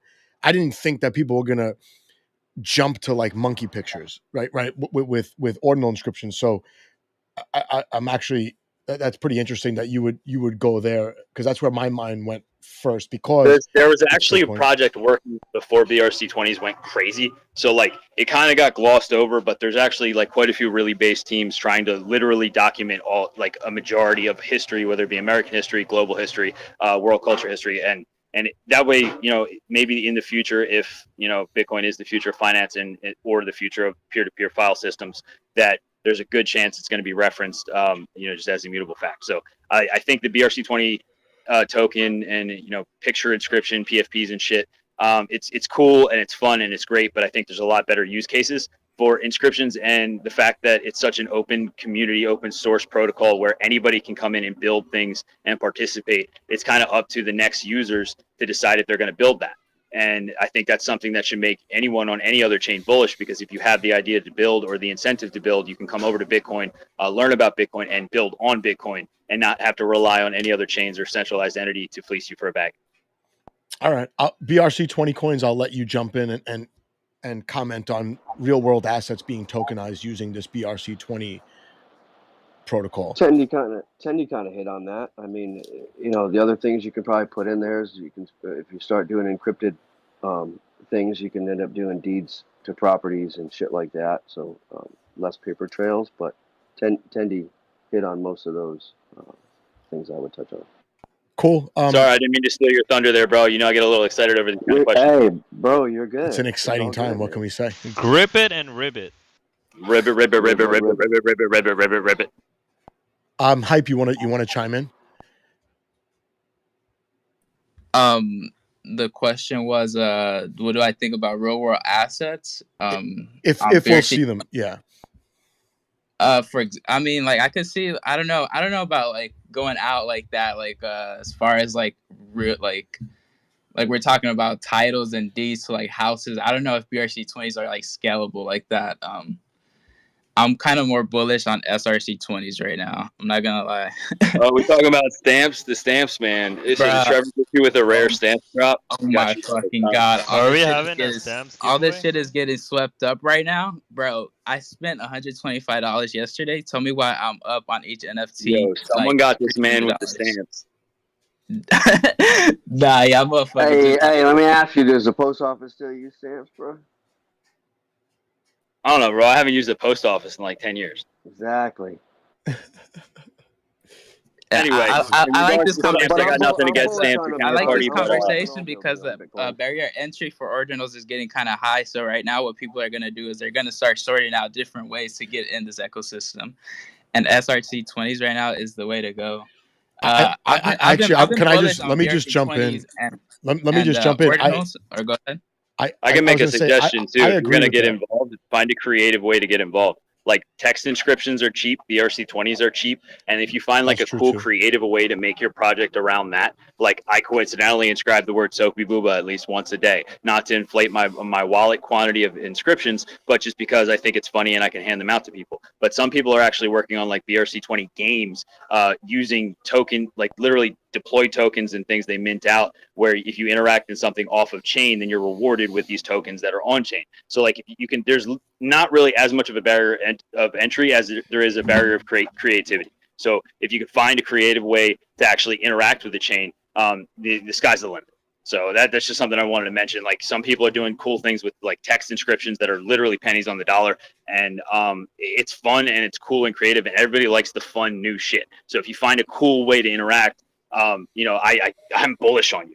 Some guy found a way to make non-fungible BRC20s. They can't be traded, but I think it's a cool little like way to play with the game, and it's kind of fucking cheap. So I just wanted to mention that because like if you can really tap into like a cool creative idea, I would love to host you and participate in it, because I think that's like the next way to utilize Bitcoin. So everyone wants to talk about, oh, can you gamify? Essentially you could, but you got to find a cool nerdy way to do it. So like, yeah, inscriptions are cool, like trading cards and all that, but can you find like make like a treasure hunt or like some kind of cool like a niche nerdy type of text game where you trade inscriptions back and forth. I'm just like spitballing ideas out here, but there's so many things that are being built right now that utilize layer 2 systems like RGB and Lightning, and then reward users through a game like that's like semi off chain. So like, and it's not that expensive. Nomi is one of them, like NOME. I hate to shill a project, but she's doing like something very cool and educational for the system. And I think education is key here, because a lot of these questions like can be really referenced if you take your time to get educated. And I appreciate everybody like asking us. I got to get going, but thank you guys for having me on. Thanks for jumping in, man. I appreciate it. Satoshi King, you have anything to add about IRL assets being tokenized on Bitcoin? Yeah, I could totally see them. I would see it like mostly limited to like important documents. I think once the governments start accepting, like, say, like a lot of the problems, like, say, like you I don't know, inscribe your birth certificate or something. Like, yeah, it'll be permanent, but will the government actually accept that? I think once that type of stuff actually starts getting accepted, because I don't know. I guess it's weird with the government with all that regulation stuff. They may never accept this type of stuff just because for no reason. But I think once an actual regulation comes out that'll kind of put like a whole framework that's actually beneficial rather than like trying to ban it or limit it or control it, that sort of thing. I could totally see birth certificates, diplomas, basically. Like I would just like put all of my most important documents on the chain itself. But then as far as like transactions and stuff, I think one of the hardest things to overcome would be like the scalability, because I don't think anybody wants to pay $50 in fees to purchase something or use it in a game or something like that. I think that's going to be one of the hardest things to solve. And if they could do it, I know the Lightning Network is I know you can like use it to inscribe on certain platforms, which is like total game changer. So I think that's just going to become more important more than ever. But yeah, I could totally see real world assets being used, inscribed, as long as they could be used legally. Cool. Yeah, that makes sense. I wasn't even thinking along those lines because you could inscribe whatever you want, but if you can't use it for its actual purpose, then you're kind of just doing it for yourself, right? But like family documents, things like that, I guess if you could, the fees are reasonable. You want to just put it up there as like so that you always know that it's there, whether it's a will, it could be anything, right? It could be, like you said, diploma, whatever. As long as you're not relying on that to be the only place that document's saved, I don't see the problem with it. Maria, what else you got? I know you got a lot. Maria's been in so many spaces this week. She's probably got like a list like 40 or 50 questions. No, I think we had enough. I don't know if you want me to ask the question we have from the community. No, we did all of them. I don't know. I would love to hear more about Habe because he came like late. Habe, if you want to add something else to the discussion here about BRC20 tokens, why are you bullish, why you're not? You want to give us some alpha, maybe? This is the alpha time, guys. Yeah, I'd like to comment on BRC20s. The hype was there, like when it started, like all that shit was really cool, right? When it all started, but now it's low key starting to get played out, where it's like people are just shilling their tokens, and there's kind of no like. Yeah, look at earlier with Gene. Sorry, that token where they're saying Satoshi deployed it. Oh man, yeah. Hype, you missed that. Someone who did well. Long story short, someone came in here asking about a token, and he had like a big misconception and kind of aped in. And as soon as the misconception was dispelled, he just signed off really quick to dump it, I guess. Yeah, and there's like a lot of that going on in the space where it's like people are trying to. I don't know what's going on, but it's kind of weird. Like now, it's like all the good tokens are kind of like all minted out. Like the only good tokens you could find now are like rare unisats, and that's like the game that's being played right now. Dude, like, 100%. As more money comes in, like Hai said, there's gonna be a lot of degeneracy, and there's gonna be a lot of scams, all that stuff. You guys have been in crypto. You guys have seen this. So just please be aware. Don't like just see stuff that's like, and just think about it, and then we do spaces like on a daily basis. Just come there, ask something. We'll always help you guys out. But what he's saying, it's actually happening, and I have seen it with my real eyes, and a lot of bad actors are coming in this space. So please protect yourselves. That's why we host our, daily spaces every single night at, between 9 and 10 Eastern, to inform people. And Hi, to your point, I think there's still a lot of building that can be done with BRC. Yes, there's some hype, but that's because it's the close people that have been involved with it. I think there's still a lot to grow. And I wasn't shitting on stamps. We just make fun of stamps because we know Trevor pretty well, but Trevor's the guy you want to follow for stamps. But I'm bullish on all building on Bitcoin, period. So that's just where I stand on that. So that's definitely a fair position. I think I'm in your camp, even though I get distracted a lot by DeFi and altcoins and proof of stake. And, I'm a sucker. I was a sucker for these APRs and whatnot. But my mentality is always like, whenever something goes wrong, I come back to Bitcoin. It's still 50% of my holdings. It was my first or second purchase. And I think that whatever we see on Ethereum, we might eventually see it on Bitcoin. And then what happens to Ethereum, right? Like everyone thinks Ethereum is going to flip Bitcoin. I never thought that. This development is so big. It might take 6 more months to really get out there. All the other chains were the test nets for Bitcoin. I literally said that today. I said Ethereum was the test net for Bitcoin. Everything that happened on Ethereum might happen on Bitcoin on delay, but with a more rapid pace of development. And the fact that it's on a proof of work chain, I think makes a tremendous difference. Gaines, I'll let you jump in. And then I got one more wrap-up question before we go to YouTube exclusively. And I'll let everyone chime in on that wrap-up question. But yeah, Gaines. Thank you very much, Joe. Just a question about like education. Where can we just go to one website where we can get all the information that we need so that we don't get fleeced or we don't get rugged. You know, do you guys have a website already made that you can refer us to? Inside our website, I'll tell you guys to go to the Discord. Go to Ordicord Discord. Ordicord is basically the Ordinals theory, the team behind Ordinals. That's their Nice. Discord, and you will get information in everything Ordinals.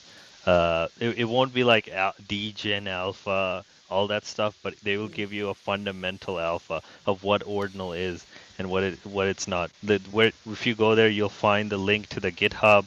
You'll find all of the information about Ordinals. Cool. Do you have a tweet that you can maybe pin up to the nest while we have people here? Yeah, give me 1 second. All right, thanks. I would also suggest go follow Leonidas, and he recently made a tweet with everything Ordinal related, like all the socials are there, like it's like everything. So I would suggest that if you haven't already. Yeah, he's got a good one up there that lists everything, and I reminded him that he forgot our indexer site, but it is new, so he'll know it. So it is new. We're running on our own node with our own API. So we appreciate any type of feedback. If you have a coin you deployed that we don't have the image for, send it to me so I can get it fixed. We do have some other stuff dropping on the site soon, along with updated UI as well. So we're steadily evolving that for more information for the community. All right. This is what we'll do. I like I said, I got one more wrap up question that I think will kind of solidify the footing that you all gave us here. Most of the audience, like I said, from the Cosmos ecosystem, proof of stake, DeFi, NFTs. It's a lot different than what's on Bitcoin, but people are interested in other ecosystems here. And I feel like you have to be interested in Bitcoin no matter what you believe, Web3's future is, crypto's future is, DeFi's future is. So my question is, and we'll start with Ordinal side, and then we'll go down the line. What's one myth about either Bitcoin, Ordinals, or BRC20s that can be dispelled right now to help people get more solid footing on this info before they do their deep dive?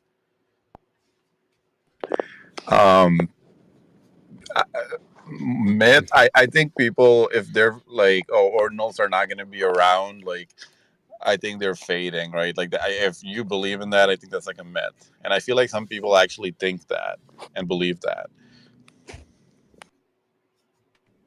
I don't know if that answers your question or not, but that's just what I think. No, it definitely does. BRC20 coins. What about you? Myth that can be dispelled right now about Bitcoin, Ordinals, inscriptions, or BRC20s.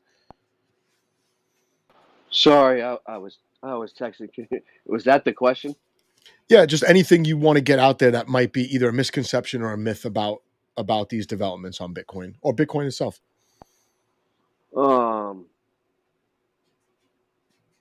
No, I mean, everybody's kind of touched on everything. You know what I mean? Like I said, I think it's the future of finance. I think that vision that's there. Read the white paper. That's just what I want to say. Well, I think the one of the biggest myths I would say is people look at Ordinals and BRC20 as a money scam, like your Bitcoin is going out of you and you're buying stupid shit like scam. And but what I want to tell you is how Bitcoin started was like how Ordinals started, and Bitcoin in general was a free launch, free distribution. You could literally claim Bitcoin from faucets. The same thing applied to Ordinals when it first started. You just had to run a node. From there on, you could literally inscribe anything. You could go and inscribe BRC20 tokens, and you know what? No one profited off of that. Nobody. You know who profited? The miners. The miners got paid. And for them to get paid, I don't mind paying the miners because they keep the thing running. They need to be incentivized. And this is a huge blessing to them. You know how many million they made? Like last month, they made $30 or $50 million from just fees. So no, go ahead. No, I was just gonna say, yeah. Hopefully, I see that in my Bitcoin mining stocks. Yeah, there's the alpha there again. Bitcoin mining stocks. But I was just telling you, the biggest myth was this is a scam. you're giving your Bitcoin away for some stupid shit, but really you're not giving your Bitcoin away for anything. All you're doing, you're giving your Bitcoin away was when it first started was you gave your Bitcoin to the miners, and you inscribed a cool art in the blockchain. You inscribed like JSON text files like BRC20, you know. So that's like one of the biggest, I would say, myth, and I hope I proved it like wrong. That's good to know. Some people feel that way about NFTs as well. Hype, would you want to chime in and comment any myth or misconception that you want people to clear up? Already to 70K, that's gonna happen. That's the myth right there. Already to 70K, they said it's not gonna happen. I believe it will happen, man. For real. Your lips So to does that God's ears. mean Otter Ethereum's market cap. Otter is going to 75K since Otter's gonna flip Ordi? That I don't know about that one. Damn, Otter. Satoshi King, what about you? I would say maybe the emblem vaults, if anyone's familiar with that. Like I think a lot of them are thinking. I've seen a lot of people think when they buy, because like you can technically sell an ordinal on Ethereum, say like OpenSea. What you have to do is you have to basically vault it, and then it wraps in Ethereum, and then you could sell it on the Ethereum chain. But what you're actually buying is a seed phrase inside of that vault. The ordinal isn't being existing on Ethereum. You're just buying like the wrapped seed phrase, and then you pop it into say like Xverse, and then from there it'll show you your ordinal that's on Bitcoin itself. So I've seen a lot of people think like, why are they on Ethereum or something like that, and yeah, you're really just buying like a seed phrase that's wrapped in Ethereum, so you could sell it on there. I think emblem vaults are one of the most interesting aspects of this. And actually what made me understand inscriptions was when I understood emblem vaults. And for people that don't know, like you said, it's almost like a wrapped seed phrase where you could trade it, because in the beginning, Ethereum had better capacity, I would say, or better tooling to trade the inscriptions. And I did buy 2 Bitcoin stamps, and I bought them on OpenSea. They're emblem vaults. And that's a really interesting protocol. Really, really interesting. It's not new. It's just been repurposed, it seems. So I'm happy you brought that up. That could be a space unto itself, probably. Just emblem vaults and just the tooling around Bitcoin, making these various spin-offs of Bitcoin or I would call them secondary assets more liquid. Otter, I'll let you chime in again, man. You were waiting for the mic for a while, and I didn't really see it. And actually, I was confusing. He doesn't talk. Okay, because all right, good, because I was confusing it. We have like a major troll in the Cosmos ecosystem that goes by Jimmy the Otter. So I didn't give him the mic initially because I thought that's who it was, because he crashes every space and has this unique ability to take over the entire space within minutes. And I was like, is this Jimmy the Otter? I was unsure, but it's all right, man. It's all right. If it was Jimmy the Otter, he would have taken over the space already. But yeah, Jake, did I get to you for the myth or misconception? Yeah, I answered it. I was saying how the miners are getting paid. The money was not. Did I pass my joint to you? Oh, okay. No, I can't see when he's talking. That's all. I got it. Okay. Oh, you're good. I'm messing with you. Sorry about that. Yeah, he chimed in.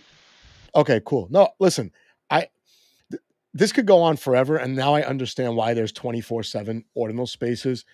If you guys are in the audience, follow these accounts. You'll see where everything is happening. Right now, it's happening in Bitcoin.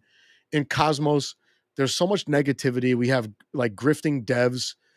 We have lots of miscommunication, low liquidity, crashing prices, unsustainable tokenomics. I feel like I've been cheating myself by not turning my attention to this sooner.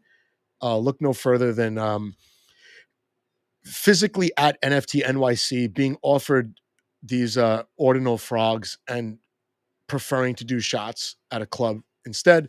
So Dude, don't bring that up, dude. Fuck, dude. no, we fucked up. Fucking dollars, Me, dude. Gaines, and Maria were literally we converged on New York City to go to NFT Wait NYC. a second. You guys got frogs? No, we got From shilled. NYC? We got No, shilled frogs, and we they were did drinking, and shot we just We ignored got it. shots. No. My I God, you got guys a don't paper, understand. dude, with the QR code. Dude, Fuck. early days, like literally frogs were freaking given out left and right. Like I went to like maxi spaces and I was giving out frogs. People were going to NYC and giving it to people. Like, hey, you want a frog? You want a Yes, frog? dude, It was that's like what a happened. Bitcoin. Dude, Yeah, I it was That's like what a Bitcoin. happened. know, but this little game here saying, "Oh, I'm so sorry. He didn't tell me. He didn't tell me because I knew you guys before. It was already in Ordinals, and he's like, oh my god, I saw them. Yes, you didn't tell me, Games. I'm not gonna forgive you this. I know, You I know, I know? know. I think And we're me just gonna have partying to. there without knowing. Listen, Hey, listen. Maria, you're So This part of bad. is this. this is You good can advice launch for. the project over there. I'm gonna give good advice for crypto. There's always a next thing, and it's your responsibility to learn and be there when you're supposed to be there. Yeah, a gift was dropped into our lap, and we were like, I'm not gonna scan this QR code. It's so hard to do that. I'd rather drink. That was our decision that night. Going forward, right? We got BRC20. Since that happened, there's been stamps and BRC20s. So we have no excuse to learn about this stuff. And that was my birthday that night. I forgive myself for anything that I did that night. And I was not buying anything except drinks. Dude, that how night. many frogs could we have bought, dude, with all those drinks that You we know what though? got? I mean, we tip. could have got like 10 of No. them.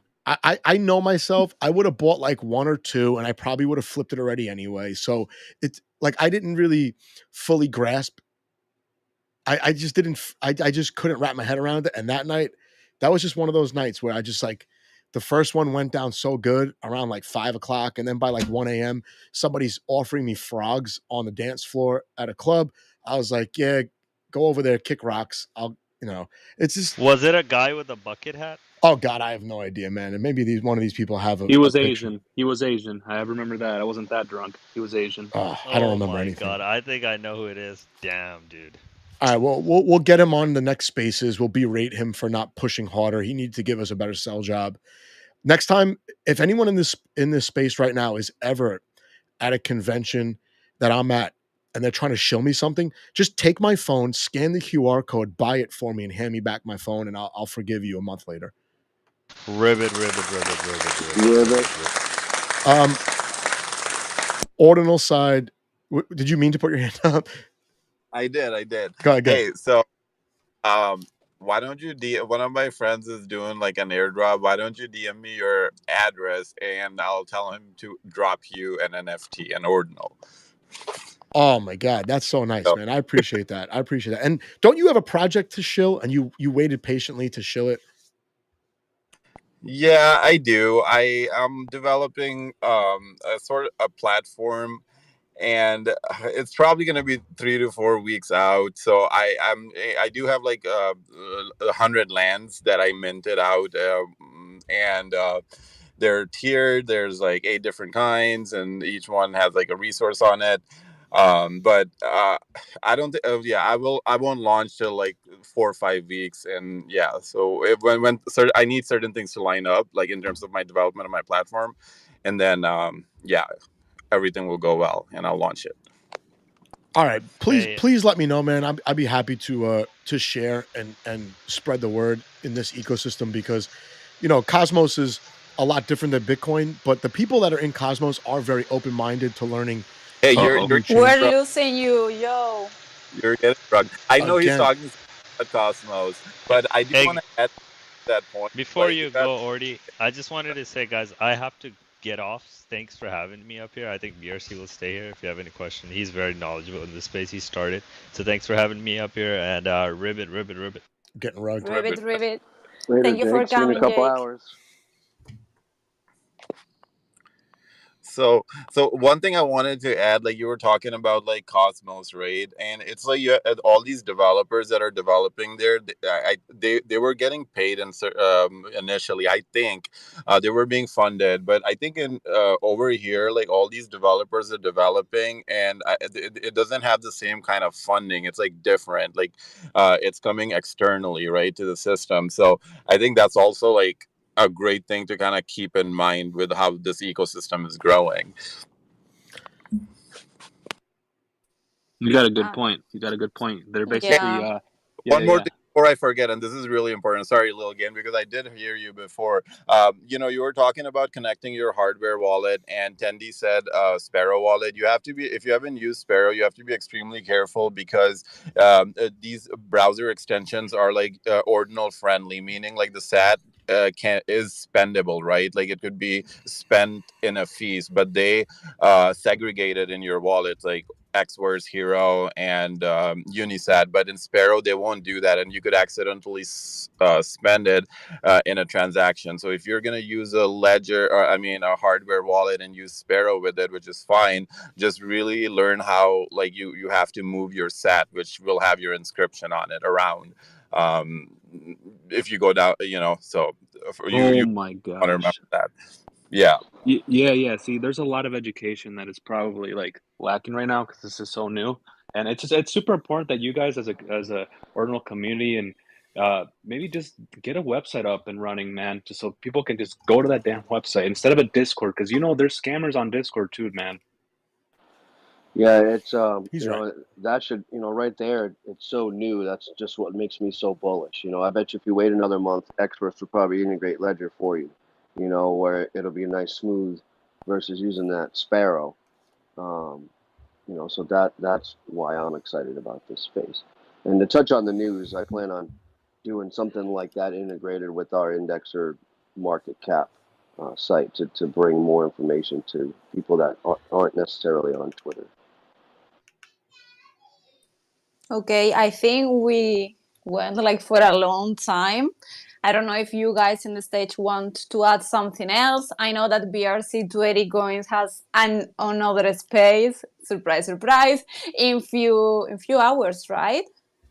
Yeah, 2 hours at 10 p.m. Eastern, 7 Pacific. Amazing. I won't be awake. It's for what that. I was saying, guys, at the beginning. Like, if you don't know them, the people in the stage, please go give them a follow. They have been in the Ordinals space and related to BRC20 token. Is what I was saying. Like, BRC20 Coins, he's on spaces 24/7 every day. But I think that's really important because he's giving us a lot of information to avoid being dragged, basically. So guys, we're gonna move now to YouTube. If you want, you can check the link to YouTube streaming on the bio of NFT Happy Hour official account. Just wanted to say thank you to all of you for coming. We will have a new Ordinal show soon. Till then, follow these guys. Have a good one, guys. Thanks for having us.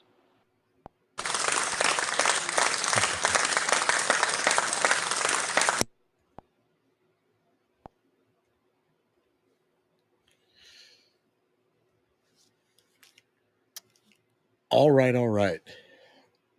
Are you there?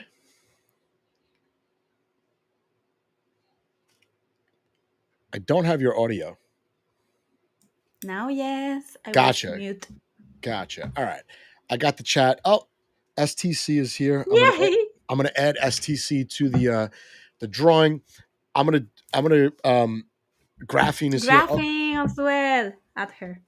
By the way, now that we're here, guys, and we are few of them, please allow me do a bit of advertising because now Stargaze is the voting process and Graphene new collection is there to vote. So please go there, vote for Stardy. We all want this collection to be launched, okay?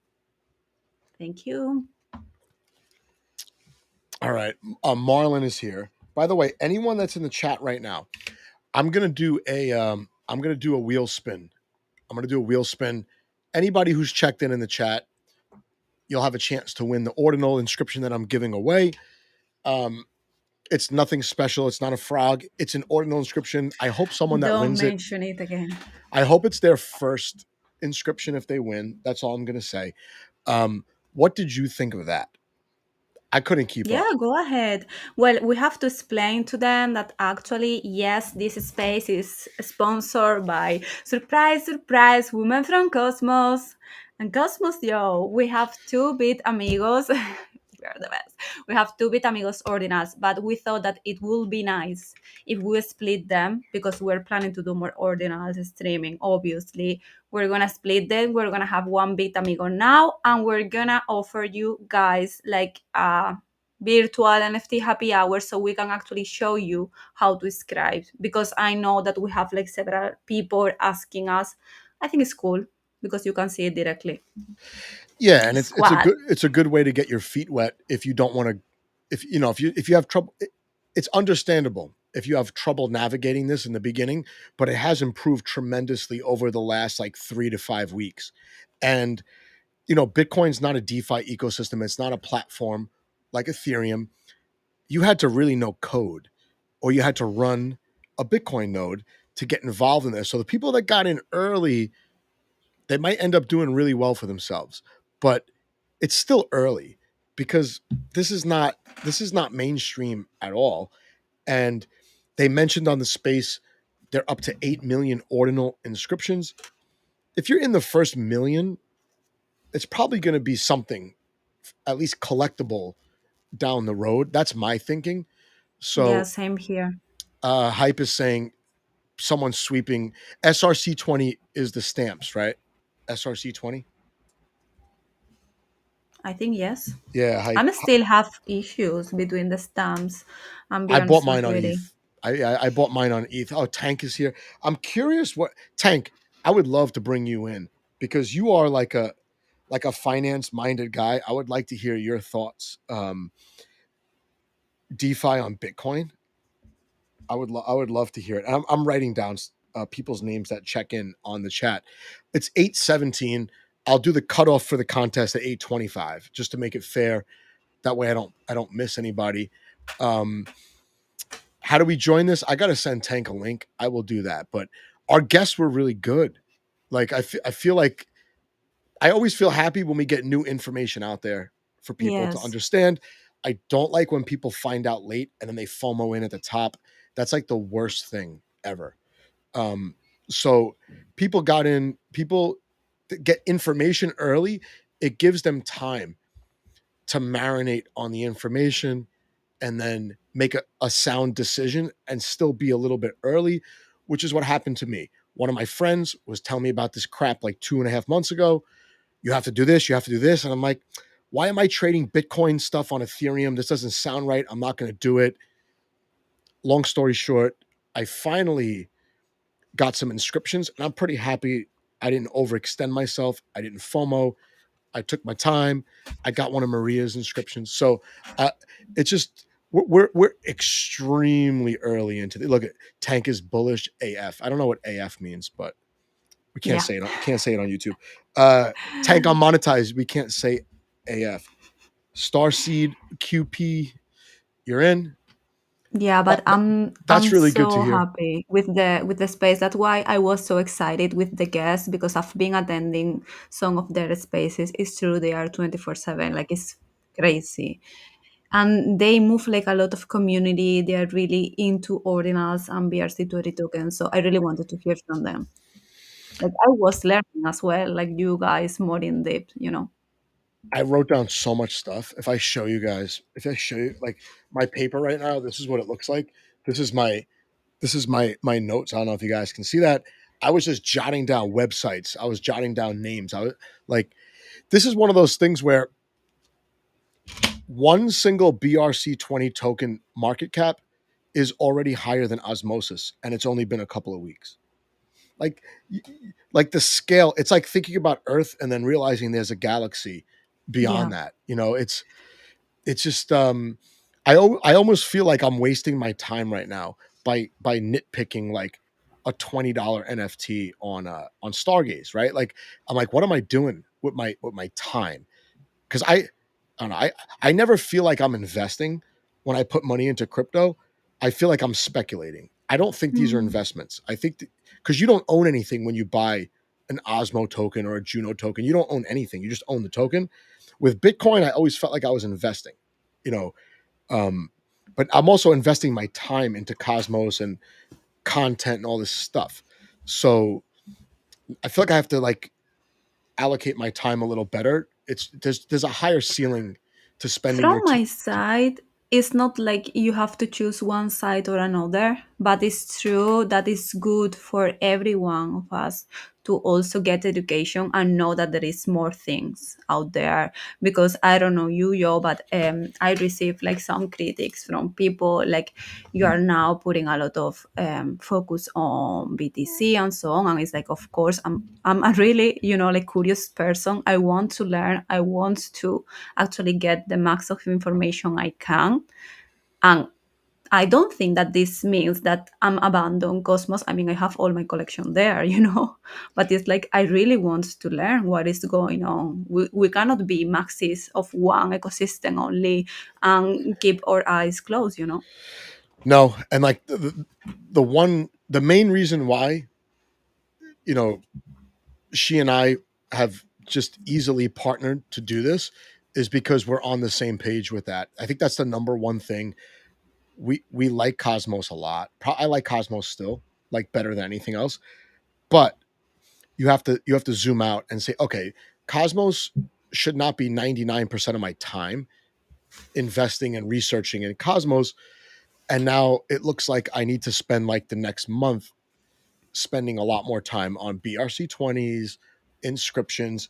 We didn't get a lot of clarity on the stamps, right? No. So the stamps are interesting. So I don't know. Maybe we can get the guy who created them. Well, you're the one that's just like getting in there and DMing everybody. So Yes, I would public relations here. I feel like I have a very good handle on inscriptions. And I was reading about stamps this week. Stamps make sense, actually more than inscriptions, but they're hard to buy because you have to buy them on Ethereum. But the way that I would explain inscriptions to anyone that's in the chat. So you have to understand what like individual Satoshis, which I consider them to be like pennies compared to like $1 million. Like $1 million would be a Bitcoin, a Satoshi would be a penny. And what the inscriptions do is they give like a signature or like a unique identifier to the Satoshis. So now they become non-fungible. You could inscribe them with a JPEG, you could inscribe them with a game code, a text file, whatever. But the point is, when you inscribe a Satoshi, they basically become non-fungible. But that data that you inscribe the Satoshi with can be eliminated from the network by the nodes. The nodes can choose not to support that data in order to keep their footprint small. With the stamps, it's very similar, but they store the data differently, and that can never be eliminated from the network, which makes them truly immutable, whereas inscriptions are not necessarily immutable, because theoretically, if every node decides to eliminate that data, it doesn't exist, right? Like that Satoshi is just another Satoshi. It doesn't matter if you had a Bored Ape inscribed or some code inscribed. So I understand stamps pretty well, and Hype is right. You don't have to buy stamps on Ethereum, but it is easier because it's OpenSea, right? The UI is pretty Yes, sweet. it's the only So place I've seen them. So if not, Hype, feel drop a free link. Drop a link. to let us know. Teach us, please. Yeah, we're learning. Like I never ever will consider myself an expert in anything in this space. If anything, I'm an expert at bag holding, right? Pretty much it. Like I'm good at like liking things and holding them, even though I know it's not smart. Like during that space, you don't know how many times because look, I have my Chromebook here. I was on my Chromebook. I was one click away from listing my bad kid. I was one click away from selling entire bags of tokens so that I could say, you know what? maybe I need to buy some inscriptions. Maybe I need to buy some BRC20s. I don't ape into stuff. I used to, but I don't. I'll wait till tomorrow and I'll do it like thoughtfully. And if I miss something in the process, I like I said, I forgive myself now. It's not do or die for me.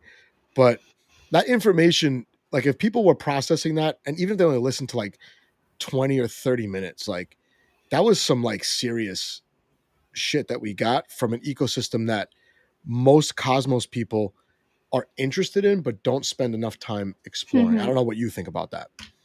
Yeah, absolutely. I mean, I can forgive myself kind of for not aping into the Bitcoin frog because actually I had their eye put on them, but I didn't know anything about them. And it was like, okay, let me, research more. They sold out. I was left behind. So, but I agree. I mean, even on everything that I inscribe it, I've been, going into all the Discord, reading everything. It's true that I follow more like my guts in that sense. Like, this is giving me good vibes. No, but if there is an unknown just inscribing things and there is no information behind, I don't tend to jump in. I'm more like you. Like I want to have all the information possible because it's not like what we were saying. It's not like an NFT of $5. It is usually more, and it's gonna be even more from now. But I don't know. I love them since the beginning, and Joe, we've been chatting all our inscription all the time. I love this shit. Yeah, no, it's interesting because I always was waiting for the moment where Bitcoin would become more useful. And what I see once I understood ordinals, and then I understood the emblem vaults. If anyone's in the chat, emblem vaults, I'll spell it. It's EMBLEM. That is a tremendous protocol. And once I understood that, my brain was like, holy shit, we're going to have DeFi on Bitcoin like very soon, like in a year or 18 months. We're going to have like swaps and lending. Exactly. And real NFTs on Bitcoin, not just inscriptions, because something that was breezed over is that for the true artist, like, I consider it to be like serious full-time premium Web3 artist. Bitcoin is still limited in its current state for resolution, right? And quality at least art. for the art I do, yes. For now, right? Mm-hmm. But we're gonna have all that, and I don't. It might, there might be a war between the miners and the programmers and all that. There might be a block size argument. There might be a fork. I don't know, but I don't think so. Like everything going back to Bitcoin is good for the simple fact that regulation is not going to be nice to stablecoins, and DeFi is highly dependent on stablecoins. Bitcoin is completely separate. And I live in the US.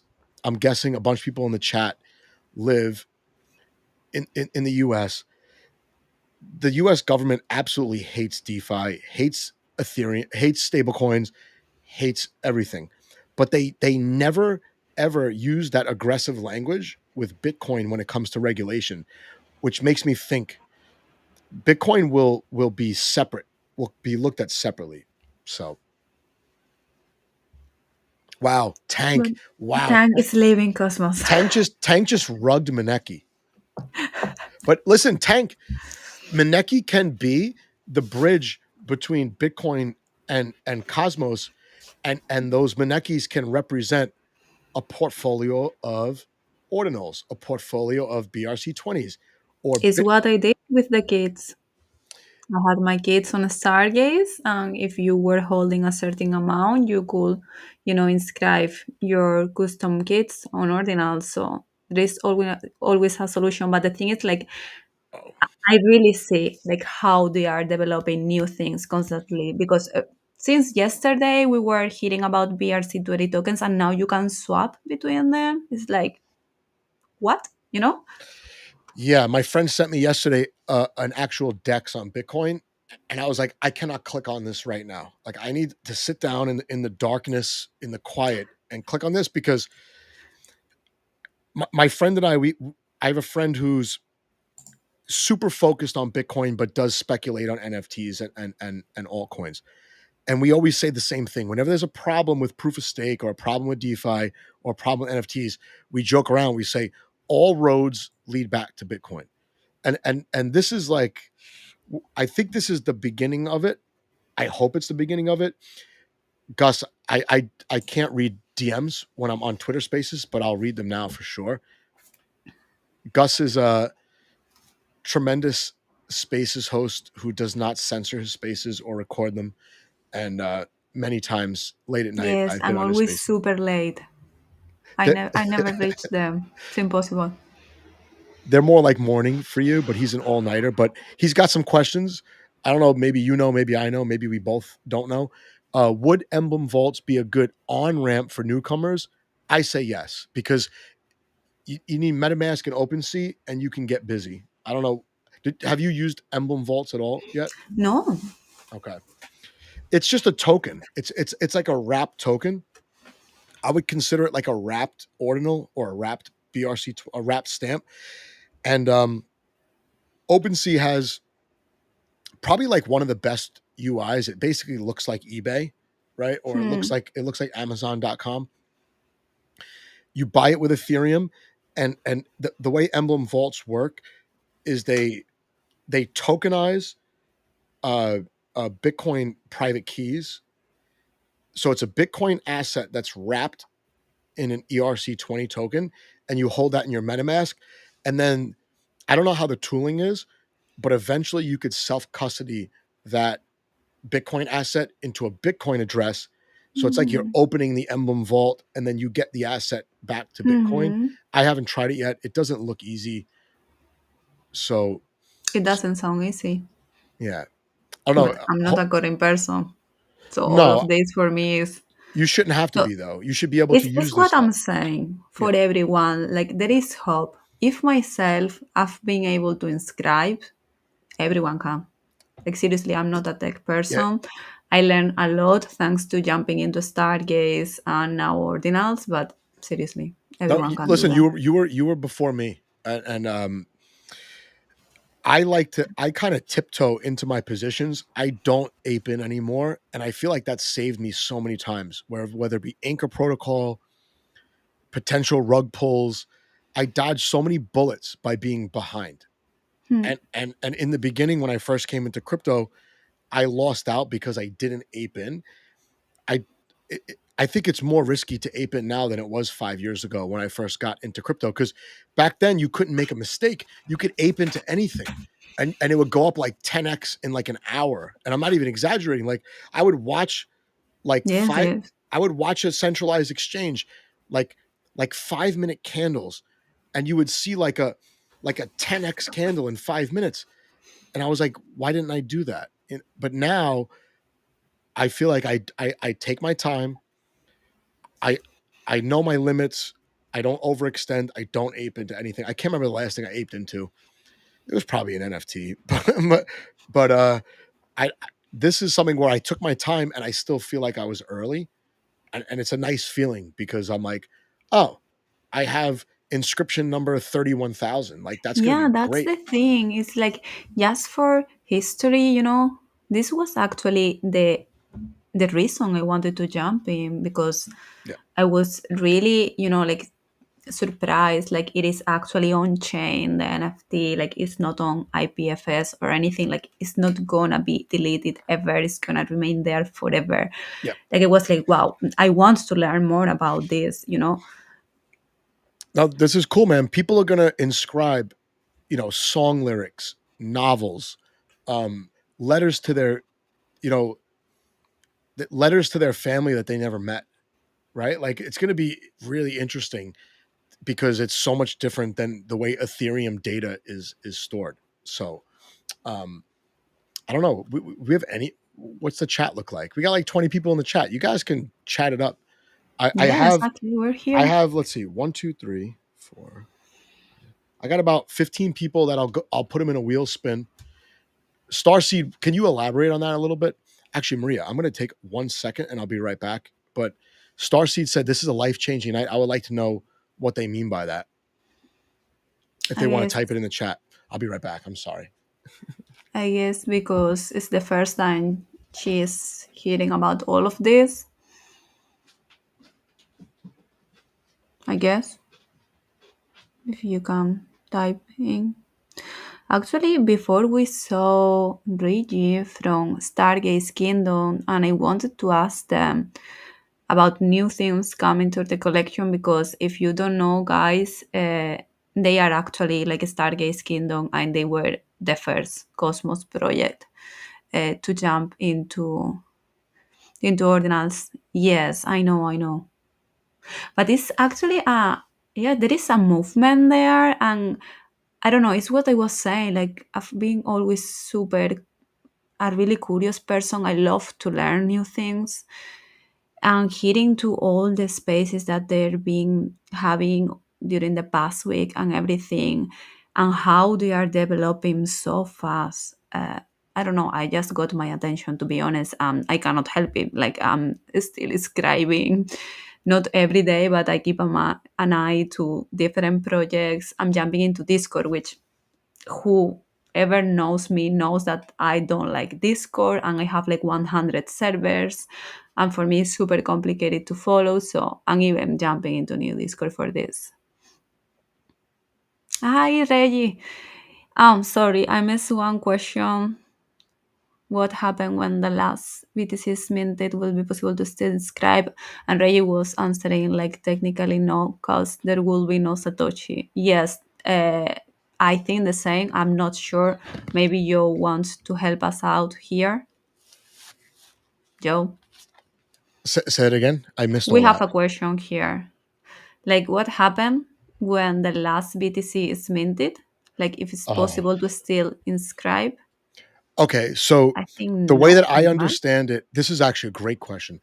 The way that I understand it is only new Bitcoin gets inscribed, right? So just like in Cosmos, there are rewards, block rewards. Wait, no, sorry, daily rewards, and that's when the inflation goes into the ecosystem, and it pays all those APRs.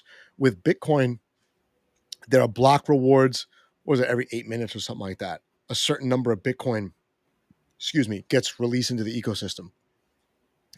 Those are the Satoshis that get inscribed. But I did read a tweet the other day, and it said so and so inscribed the first Satoshi that was already in circulation.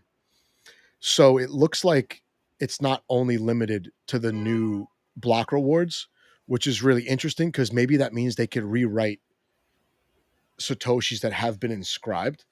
I don't know if that's a risk. Maybe that's a good one for the next space, right? Because this was You know definitely what not is the trend now as well? The Satoshi hunt, for the rare Satoshi. I was listening to one space from the Gamma, like I was saying at the beginning of the stream.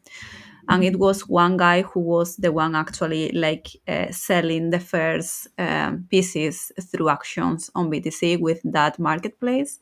And he was saying that he spent like several months like just hunting for the most rare Satoshi. I don't know if it's a thing right now. I did that the other day and I ended up with like 30,000 and I was pretty happy with that. Because like they said, most of the early Satoshis were not images. They were just like random shit, like photographs that people took or like tweets. I got a Satoshi that was like 31,000 or something like that. I don't remember. I can look at it, but my thinking is the lower the number, the better. But they brought something up tonight. They were talking about sometimes you can get some historical value if it comes from a specific block. So that Yes.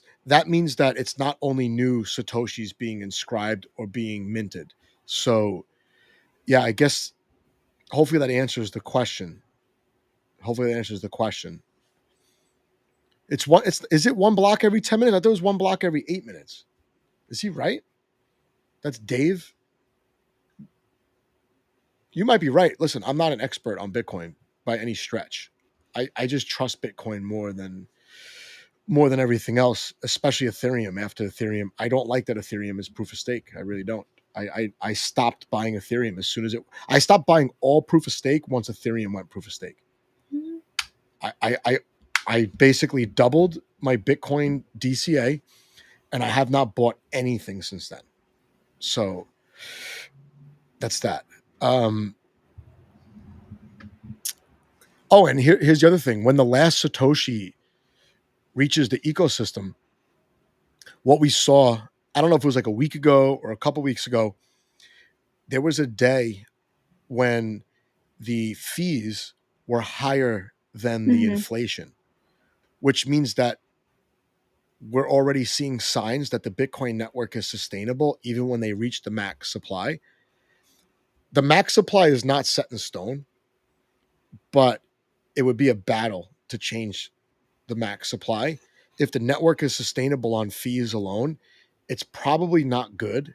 And maybe another question for next week or next week. It's like we have them every week. Hopefully in a couple weeks, we'll have another Bitcoin We type have space. to bring them again. I love it. Their And sounds. Bugsy. I would love to get Bugsy. Yes, He was yes, great. please.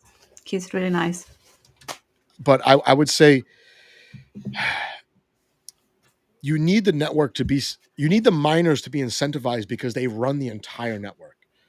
So they have to get paid to run all this equipment. It consumes a lot of energy. It's expensive. The fees have to be significant enough to run the network. So there's that. It's 12 minutes. These are numbers that I've never heard before, so it sounds like I don't know what I'm talking about. I thought it was 8 minutes. I'm Googling it. I'm sure it varies by a little bit. Okay, 10 minutes. He's right. Okay. Wait, no, that's from 2018. We have to bring Satoshi Kindos in the next space from the beginning. I was trying to give them the mic, but I couldn't. Same. And same with T-Sauce. I couldn't give them the mic. But they rug because they drop quickly to the... He rugged yesterday too. So I feel bad because he's got a lot of good information, Kyle and Harry, but necessary for improving a blockchain skill. Yes, I was going to say, I don't know if this is great for like El Salvador, right? Yeah, that's true. It's probably not, but I'm the kind of person where I have like two different ways of thinking. Number one, you're not entitled to free transactions on a network that costs a lot of money to run. And number two, I don't think Bitcoin is money. I don't think that. I never thought that. I think Bitcoin is a network that you could transact on. Money is one of the things, but it's like saying the internet is only for email. That's not true, right? So I don't know. I never thought Bitcoin was money ever because there's a hard cap. You can't have a hard cap, right? So, all right, 10 minutes. All right. I thought it was 8 for some reason. I don't know. I don't have time to look at all this stuff, but we have the chat. We have the chat for that. Exactly. I disagree. I don't think Bitcoin. I think money is one function of the Bitcoin network. I don't think it's money. It's bad money if it's money because, you know, it has a hard cap, right? So every time you spend it, I think it's more. Let's put it this way: it's more of a commodity than money. I think. I don't think it's money. I think it can be used as money, but I don't think it is money. That'll be. I don't know what I will say. I'll get canceled. No, I'm just kidding. But yes, guys, we had this like super clear since the beginning that we didn't want to focus only on Cosmos because it's what I was saying at the beginning. I think that we need to have the majority of the information possible. We cannot be focused on one ecosystem when maybe it's a huge something happening in another one. Like, I mean, if you're in crypto, you want to be informed, of what is the trend or what is happening right now. Yes. And Eaton O says the white paper says it's peer-to-peer exchange. Yes, but it's a network. You could exchange anything you want. You don't have to exchange only Bitcoin, right? Maybe you could borrow against your Bitcoin and exchange something else. I see Bitcoin as more valuable as an ultra secure network. Yeah, if you want to give up your Bitcoin in a transaction, that's great. But if it has a hard cap and it constantly goes up in value, you're losing money every time you spend it. So it's a conundrum. It's a conundrum. But what Maria said is correct, and it's like that people like to live in the ecosystem that they know the most about, right? It's very comfortable to stay in Cosmos. Yes, I did read the Bitcoin Standard. The first 8 chapters of that is they should probably let like 9th graders read that, the first like 10 chapters of that book. I'm not a good reader, but I read that. I used to read a lot of books. I just don't. Yeah, same here. But what Maria said is right.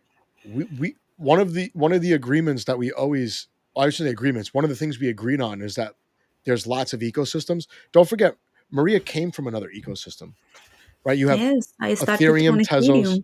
Mm-hmm. Tell your story.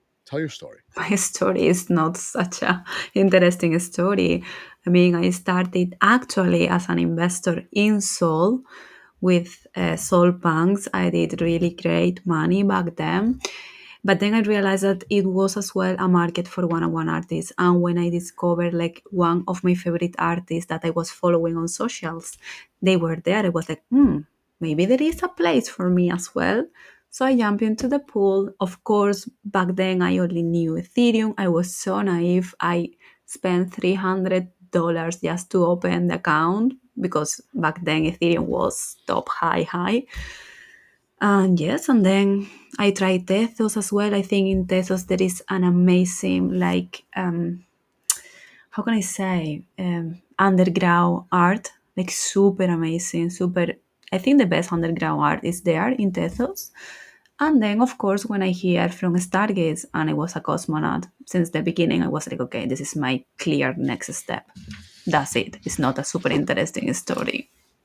I think you were smart though to jump on Stargaze. I really do. I think Stargaze is one of the only chains that has like actual like an economy of products and services. And you're a Genesis creator, and everybody in the chat should know that. Maria launched her, was it 30 or 35 women from Cosmos? 42. It was 42. 42 ultra small collection on the Genesis mint day of Stargaze. And my original crypto story is so much more depressing than yours. It's so bad. mean, that is my NFT story. My crypto story is so sad. Oh my God, we should have a competition because I bet you mine's worse. I'll bet money right now. Like just seeing everything going wreck. I have to say, I even did great trades back in 2018. I used to even trade. Like, my story goes back to 2012. It's so bad. See, I came so late. Okay, but here's my story, and everyone in the chat, you could LOL me. Anyone that writes LOL in the chat to my story, I'll enter you in a drawing for a Stargaze NFT. Anyone that's picking the number between 1 and 100, I'll do a random number thingy here. Here's my story with crypto, and this is before any crypto existed except for Bitcoin, to my knowledge. So basically, I used to play back in like 2010, 2011, 2012, even later. I used to play in a lot of these underground poker games that would happen around New York City. You know, you meet people, you get invited to these games, and I was in a poker game, and you buy in for like small amount, $100, $200, play poker with a bunch of strangers, you get free drinks, you meet people, yada yada. So I was leaving for the night. I was cashing out my poker chips, and the guy who ran the game, he was really nice. He actually lived right near where your hotel was and Gaines Hotel, everyone's hotel was for NFT NYC, like 2 blocks away. I used to play there. And he said, hey, he shows me his phone. He has a smartphone, an iPhone. He goes, hey, look, I've been trading these things, these coins online. I've been making money. Do you want me to pay you out in dollars, or do you want me to give you some of these coins? So I was like, just give me the dollars. And back then, Bitcoin was $80. So I think he owed me like $240 exactly. He goes, I'll give you 3 of these Bitcoin. So I had a flip phone, and I was like, I don't know what you're talking about. I'm like, I don't know anything about that. Just give me the $240. So that was 2012. And then fast forward to like 2015, 2016, I was sitting on my lunch break at work, and Bitcoin crossed like $800 or $1,000. I was like, wow, if I had those 3 Bitcoin, I would sell them right now and I would get $3,000. So I missed out on like, I don't know, from $80 to like $69,000, like a huge upside. But I'm sure Look that at you Gus. have sold them Look at Gus. before. No, I would have sold them probably like around like $800. Like I would have sold them, and that's why I don't care.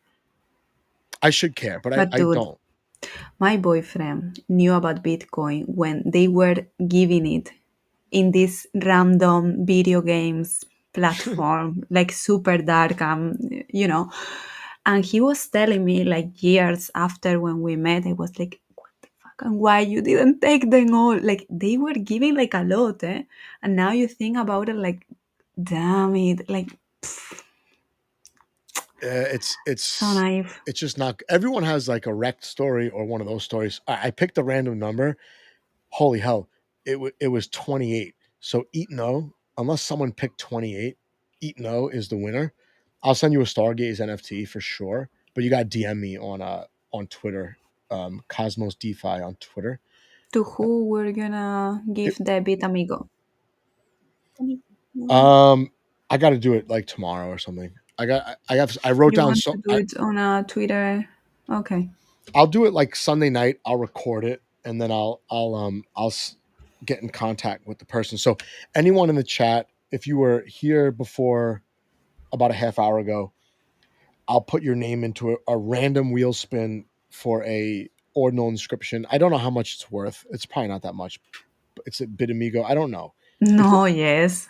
Okay, guys, let me teach you about Bit Amigos.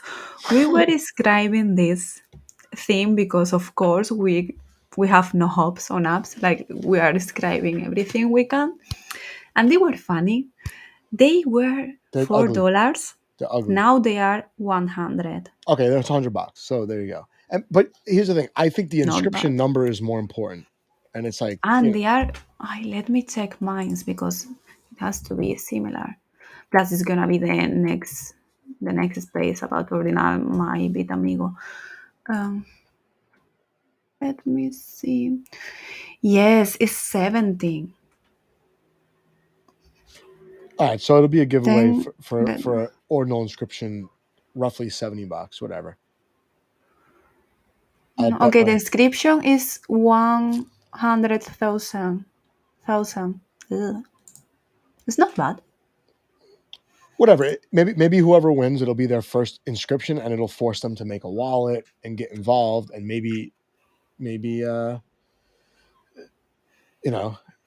leads to something else. Maybe they discover the next like Bitcoin BRC20 token that they tell us about, and then we end up Exactly. making. Yeah, that's it. We rely on the chat for all of our financial decisions. 1, 2, Super 3. clever. Wow, Tank is still here. Damn, Tank. I wish you would have joined. I'm not gonna lie. I'm doing a random number pick. I'm too lazy to do a wheel spin, so it's number 6. Whoever was the 6th person to write LOL. Let's see. There might not have been 6 people actually. 1, 2, 3, 4, 5. Dave Kreider. All right, I'm gonna send you a Stargaze NFT. Dave Kreider is an alias. I know who it is, so I'll make sure I get in touch with Wife him. said no. You want to listen to her. Who? His wife. Who? Wife. Tank's wife. not allowed to join us. But doesn't she know what an expert live streamer you are? Me? Tank. I was like, me? Tank, are we going to stream when? Sunday night? Could we? Tank and I, we like to vent from time to time. Tank and I are, we're like the most ornery old men of the cosmos. Gus, I would have no idea about that. That's interesting though. But yeah, Tank, I would love to live stream on Sunday night with you and Eric from Archway. Nice. We're on for so Sunday night. I guess I'll live stream, and I don't like live streaming for obvious reasons. Like I can't like sit still. I'm like going out of frame. Probably cursed a whole bunch of times again. Gosh, you think the kids know what ornery means? but yeah, that's about right. I think I don't consider myself to be like cranky. I think ornery is more. I'm just. I don't know. I usually keep it together for the beginning, and then at the end I lose it, which was what happened on the space the other night, the Cosmos space. So live streams are hard. Listen, my original YouTubing experience was like absolutely no live streams. It is not good. It's super risky. You could like ruin your whole channel if you just say like some dumb stuff, right? And I said a bunch of dumb stuff streaming with Tank one time, and I had to take it down. And YouTube complained about me. So I might repost that video though, because a lot of things that Tank and I talked about are coming true in Cosmos now, because I thought that I thought developers were stealing, and I thought Cosmos governance was a sham. And that was like 4 or 5, 6 months ago. I might just repost that video because I think I was right about that. You're good at it. Craig, I think Craig's talking to you. Maria's a natural. She's not like super experienced YouTuber, but you can't tell. I did like 150 YouTube videos, and like I could be talking to you guys forever. I love talking. Like, you give me one mic, I will stay here for hours. And that's why I prefer streaming, because it's more, natural. You can actually interact with the chat. I don't know. I like it. As long as we got a good chat, I'm happy. But all right, what do you think? We don't have a show next week, but our next show is with Magic Eden. Mm-hmm. So I talked to Magic Eden. We'll have I think we'll just have all three of us on the stream and on Spaces at the same time. If you think I talk too much or Maria talks too much, just wait till next week, because it's going to be interesting. Not next week, sorry, in 2 weeks. So we'll get Magic Eden, and then after that, I don't know, but we've got easy access to Polygon. Finally, that huge Cardano project got back to me. Oh, nice. The one you showed me. They're moving to Polygon, and they're massive. Ooh. I would say absolutely massive project, like 30 employees on that team. The last time I talked to them, they're like a manga type NFT collection, but they have their eyes dead set on doing like actual series on Netflix and streaming services based on their NFTs. That'll be really cool. They just got back to me yesterday, actually. Nice. You will really like the guy. Also, great guy. I love the art already. So I had an interview with him. One of my first interviews, like about a year ago, and he actually reached out to me, and he was like, "Hey, I like that you do cross-chain stuff. I'm not a maxi. Can we do a video?" I was like, "Yeah, great." And then he ended up hooking me up with another project that built a whole game based on NFTs. Maybe we'll get them as well. So, and we should also bring Polkadot. Oh God! Funky. That's done. And Kusama Kingdom. Yes, done. Yes, done. Please. Yeah. We could maybe the week after we do Magic Eden, we'll do Polkadot, because wasn't it you and I that had the nice Polkadot space about like 2 months ago? They were great. I would love to have them on the stream instead. So Communication Commoners NFT project. I don't know about it. To be honest with you, I did see something about Commoners on Twitter, but usually when I look at Twitter, I'm like multitasking. I don't pay that much attention to Twitter. I don't know who they are. Maestro's got one of the best Twitter accounts that's so underrated. There's a few people in Cosmos that I feel like they should save their tweets for the bull market. Maestro is one of them. The other one is Joe Abbey. I think has like one of the best Twitters. And then the other one is his Twitter is Anon NGMI. Best Twitters. Like the three of them make me laugh so much. And I'm like, oh, I wish you saved this for the bull market. But Maestro has unlimited material. And we were talking also about to do one space with the Genesis creators, but the one that are still here from Stargaze. Who? Like a big panel. Genesis? Mm-hmm. Yes. Maybe our next Stargaze space will be a Genesis panel. A Stargaze Genesis panel. Because I would love to know. I mean, you're a Genesis creator. I could ask you anytime.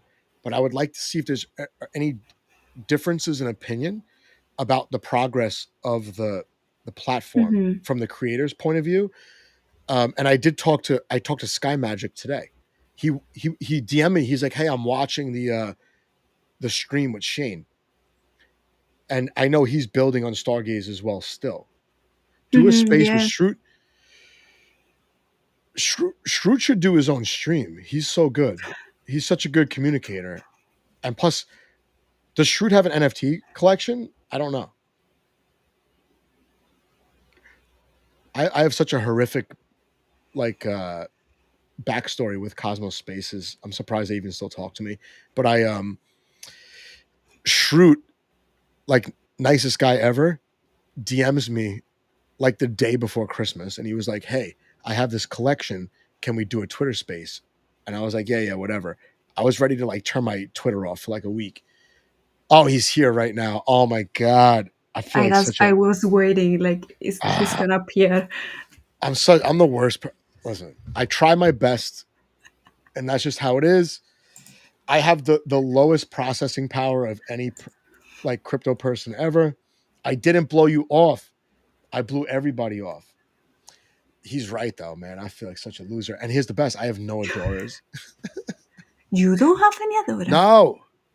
What? I thought they were ugly. Okay, he wants to ruin. I'm just kidding. I'm just kidding. Cosmos Spaces. Listen, you're being here, saying it, everything. They're a little bit. No, they're not ugly at all. I'm lying. When I saw the collection and I saw how well it did, even Shroot, who will always have a chip on his shoulder for me. Wow, I got tipped for that. Oh my God.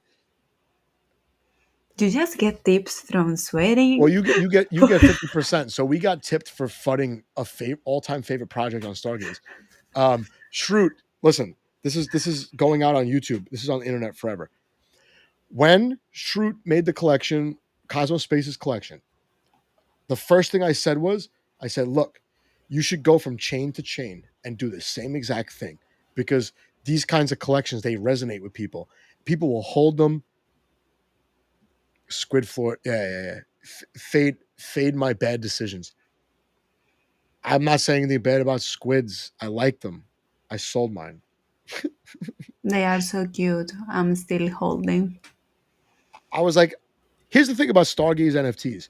When a collection takes off, it never like comes back down to earth. It just doesn't. Bad Kids is the perfect example. People stop listing their assets. I have the number one Signal NFT. Number one. I have the number one Maneki, number one Signal, and number one after the filter. I feel like I've done my job in Stargaze. People can't talk shit about me. Okay, you can teach us, please, because I think if I don't have the worst flag ever minting, I'm pretty close to that. Right. Like Signal pushed me face first into the number one. This is what happened. We were on a Spaces. It was early in the morning, my time. I was sitting in my car in the parking lot going to work. And Signal was like, I want to shill my collection. We're like, of course. So, number one, Tank. So Signal shows his collection. I'm not even listening. I'm already like logging into my Kepler wallet. I had like the exact amount of stars to mint. There was only 2 left in the collection to mint, and one of them was like the number 1. I didn't know that. I'm like, oh, there's 2 left. Let me mint it. And then I said, oh, I think I got a rare one. And I didn't look at it again for like months. I just looked at it recently. I'm like, damn, I have the number 1. I think I had number 2, and I think someone burned the number 1. I think that's what happened because I don't remember it being number 1. Dude, the hat, my hat's downstairs. I have 2 hats. I got 3 hats. I got another one over there. These guys over here. I'll never hear the end of it. I wear the hat all the time. My kid loves it. My kid grabs it. She tries to bite it all the time. When I wear this hat, she doesn't bother it. She likes the squid hat. All right. Is that enough? Are you guys good?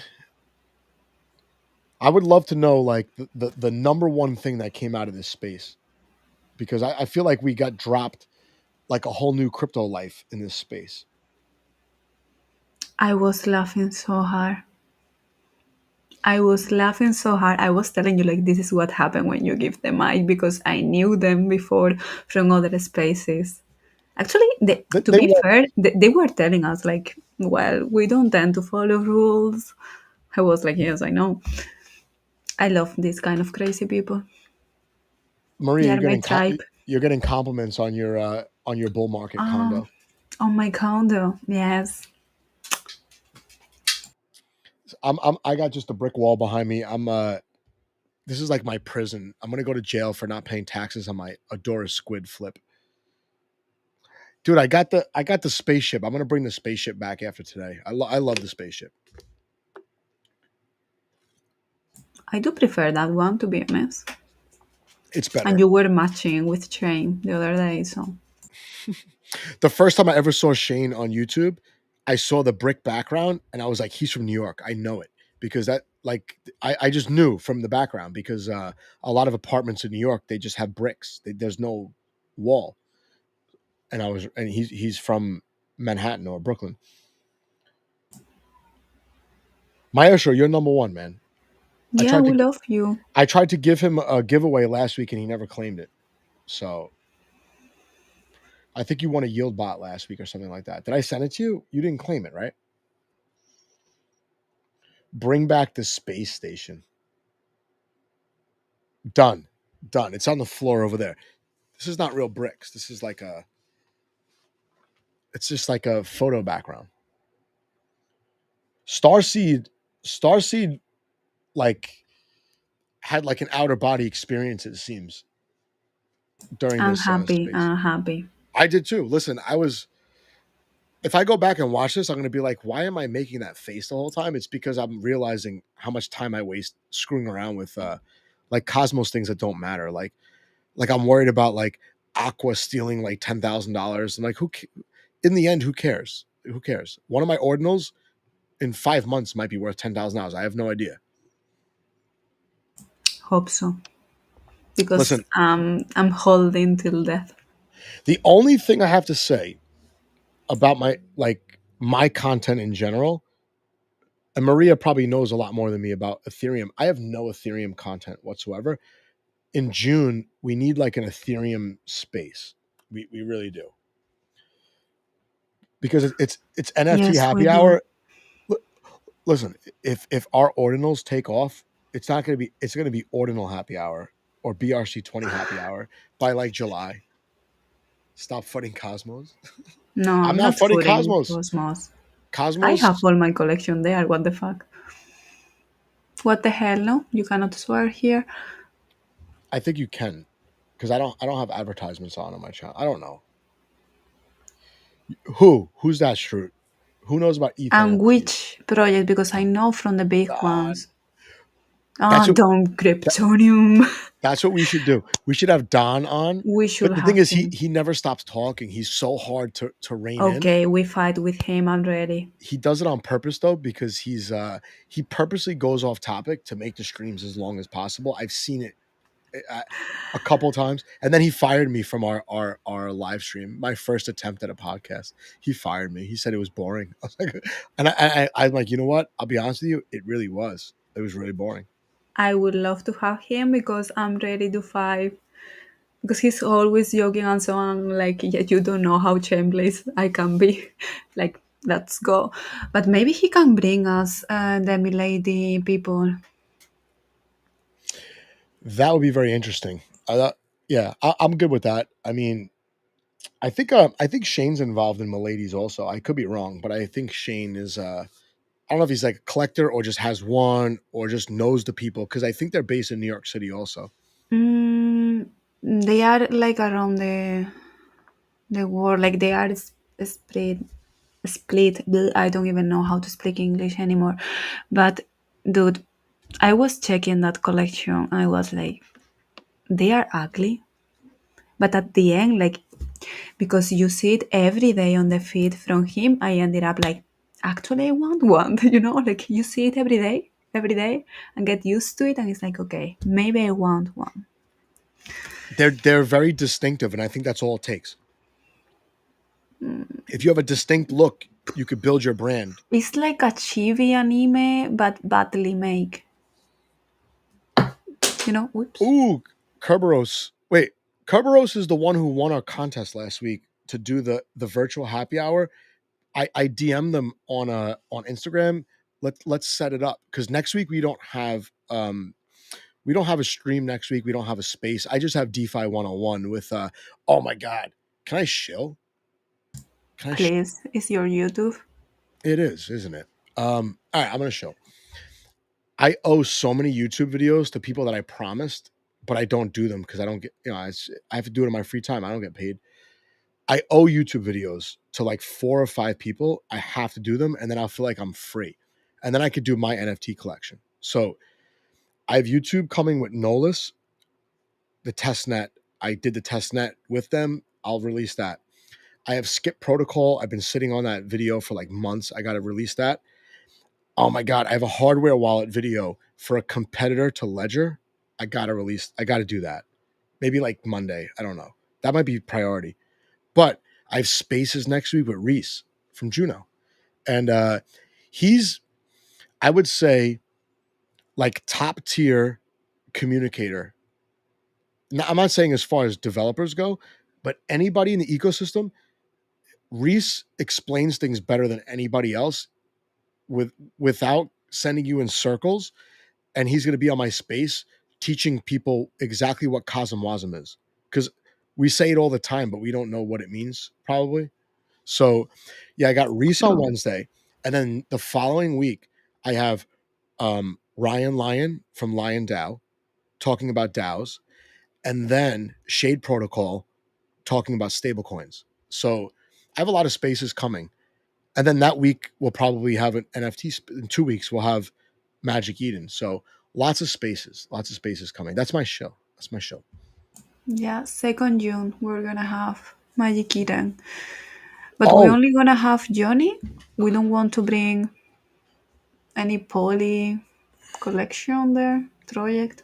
I think we'll try to find a project that's migrating to Polygon to complement. Space Scalies. Yeah, I'll talk to EJ, because EJ and I never did content together. We were always supposed to, but we never could set it up. He's pretty nice, so he'll work with us, I think, with a schedule. IBC Gang wants to update people on the meetup. It looks like there's like a 99% chance that NFT Nashville is going to happen. Not the way we originally envisioned it, but I think it's better. It's going to be very intimate and super community oriented, where we will not rely on sponsors. Sponsors are welcome, and we will do something for the sponsors, but we're not going to need the Accelerator DAO to make NFT Nashville happen.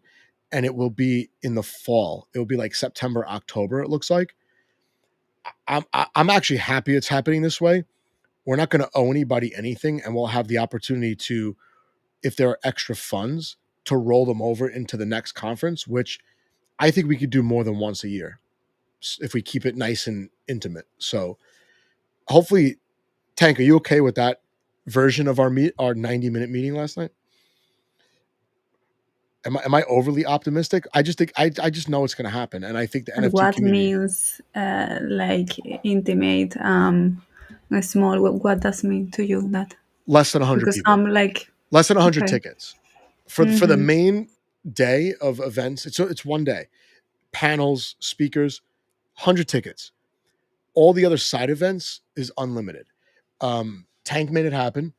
Shroot's going to add some spice to this, which is going to be awesome. And I think people will be able to participate remotely because we also will have like a metaverse component of this. So we could scale this infinitely. It's kind of alpha, but it's not my alpha. I just like sharing it. Oh, Gus is going to go. Gus, man, I'll drink a box of wine with you. Gus is a wine connoisseur at 4 a.m. Gus's hours are so crazy. I didn't realize we were in the same time zone. I thought he lived in like Asia. That's his schedule. Anyway,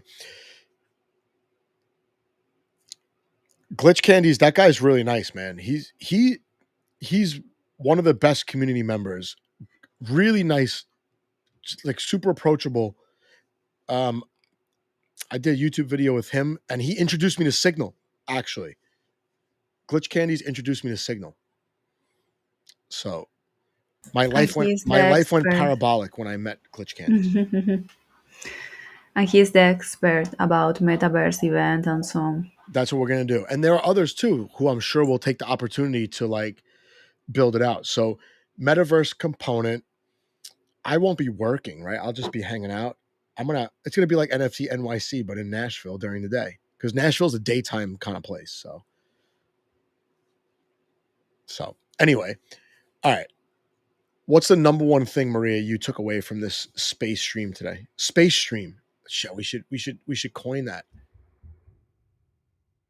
Space stream. I like that. So, two things actually. One, that I'm even more bullish about Ordinals and BRC20 tokens. We really need to deep dive there and get even more information. And two, that I think that we're really doing it great, bringing new people, new ecosystem, and different information to everyone, to be honest, because, like seeing the comments of people saying like, okay, this is, such a great space. I'm happy to be part of that, to be honest. Yeah, no, I'm happy I had a partner to like dive into this because, she would find out something and tell me, I would find out something and tell her. The sources of communication are super disjointed. It reminds me almost of like 2017, 2018 crypto, where you couldn't find coherent information, but those guys run spaces around the clock. There's really no excuse to do your own research before you decide to buy anything. I think that I feel comfortable taking my time to navigate the space. So, no, I agree with you. You wrapped it up perfectly. Appreciate everything as usual. It's like what is it, like 5 o'clock in the morning over there? And you No, 3 a.m. 3:20. All right. Well, this was a good one. I mean, Bitcoin is still the king until it's not. Ethereum is number 2, and then everything else is a distant third. Like Tether is number 3, right? Like we're not even close to Tether as a Cosmos ecosystem. What I got out of this is I should allocate my time a little bit better because I do a lot of research and reading, but I can't be doing 99% of my time in one ecosystem. Anything I buy, I'll make sure I put it in my Telegram.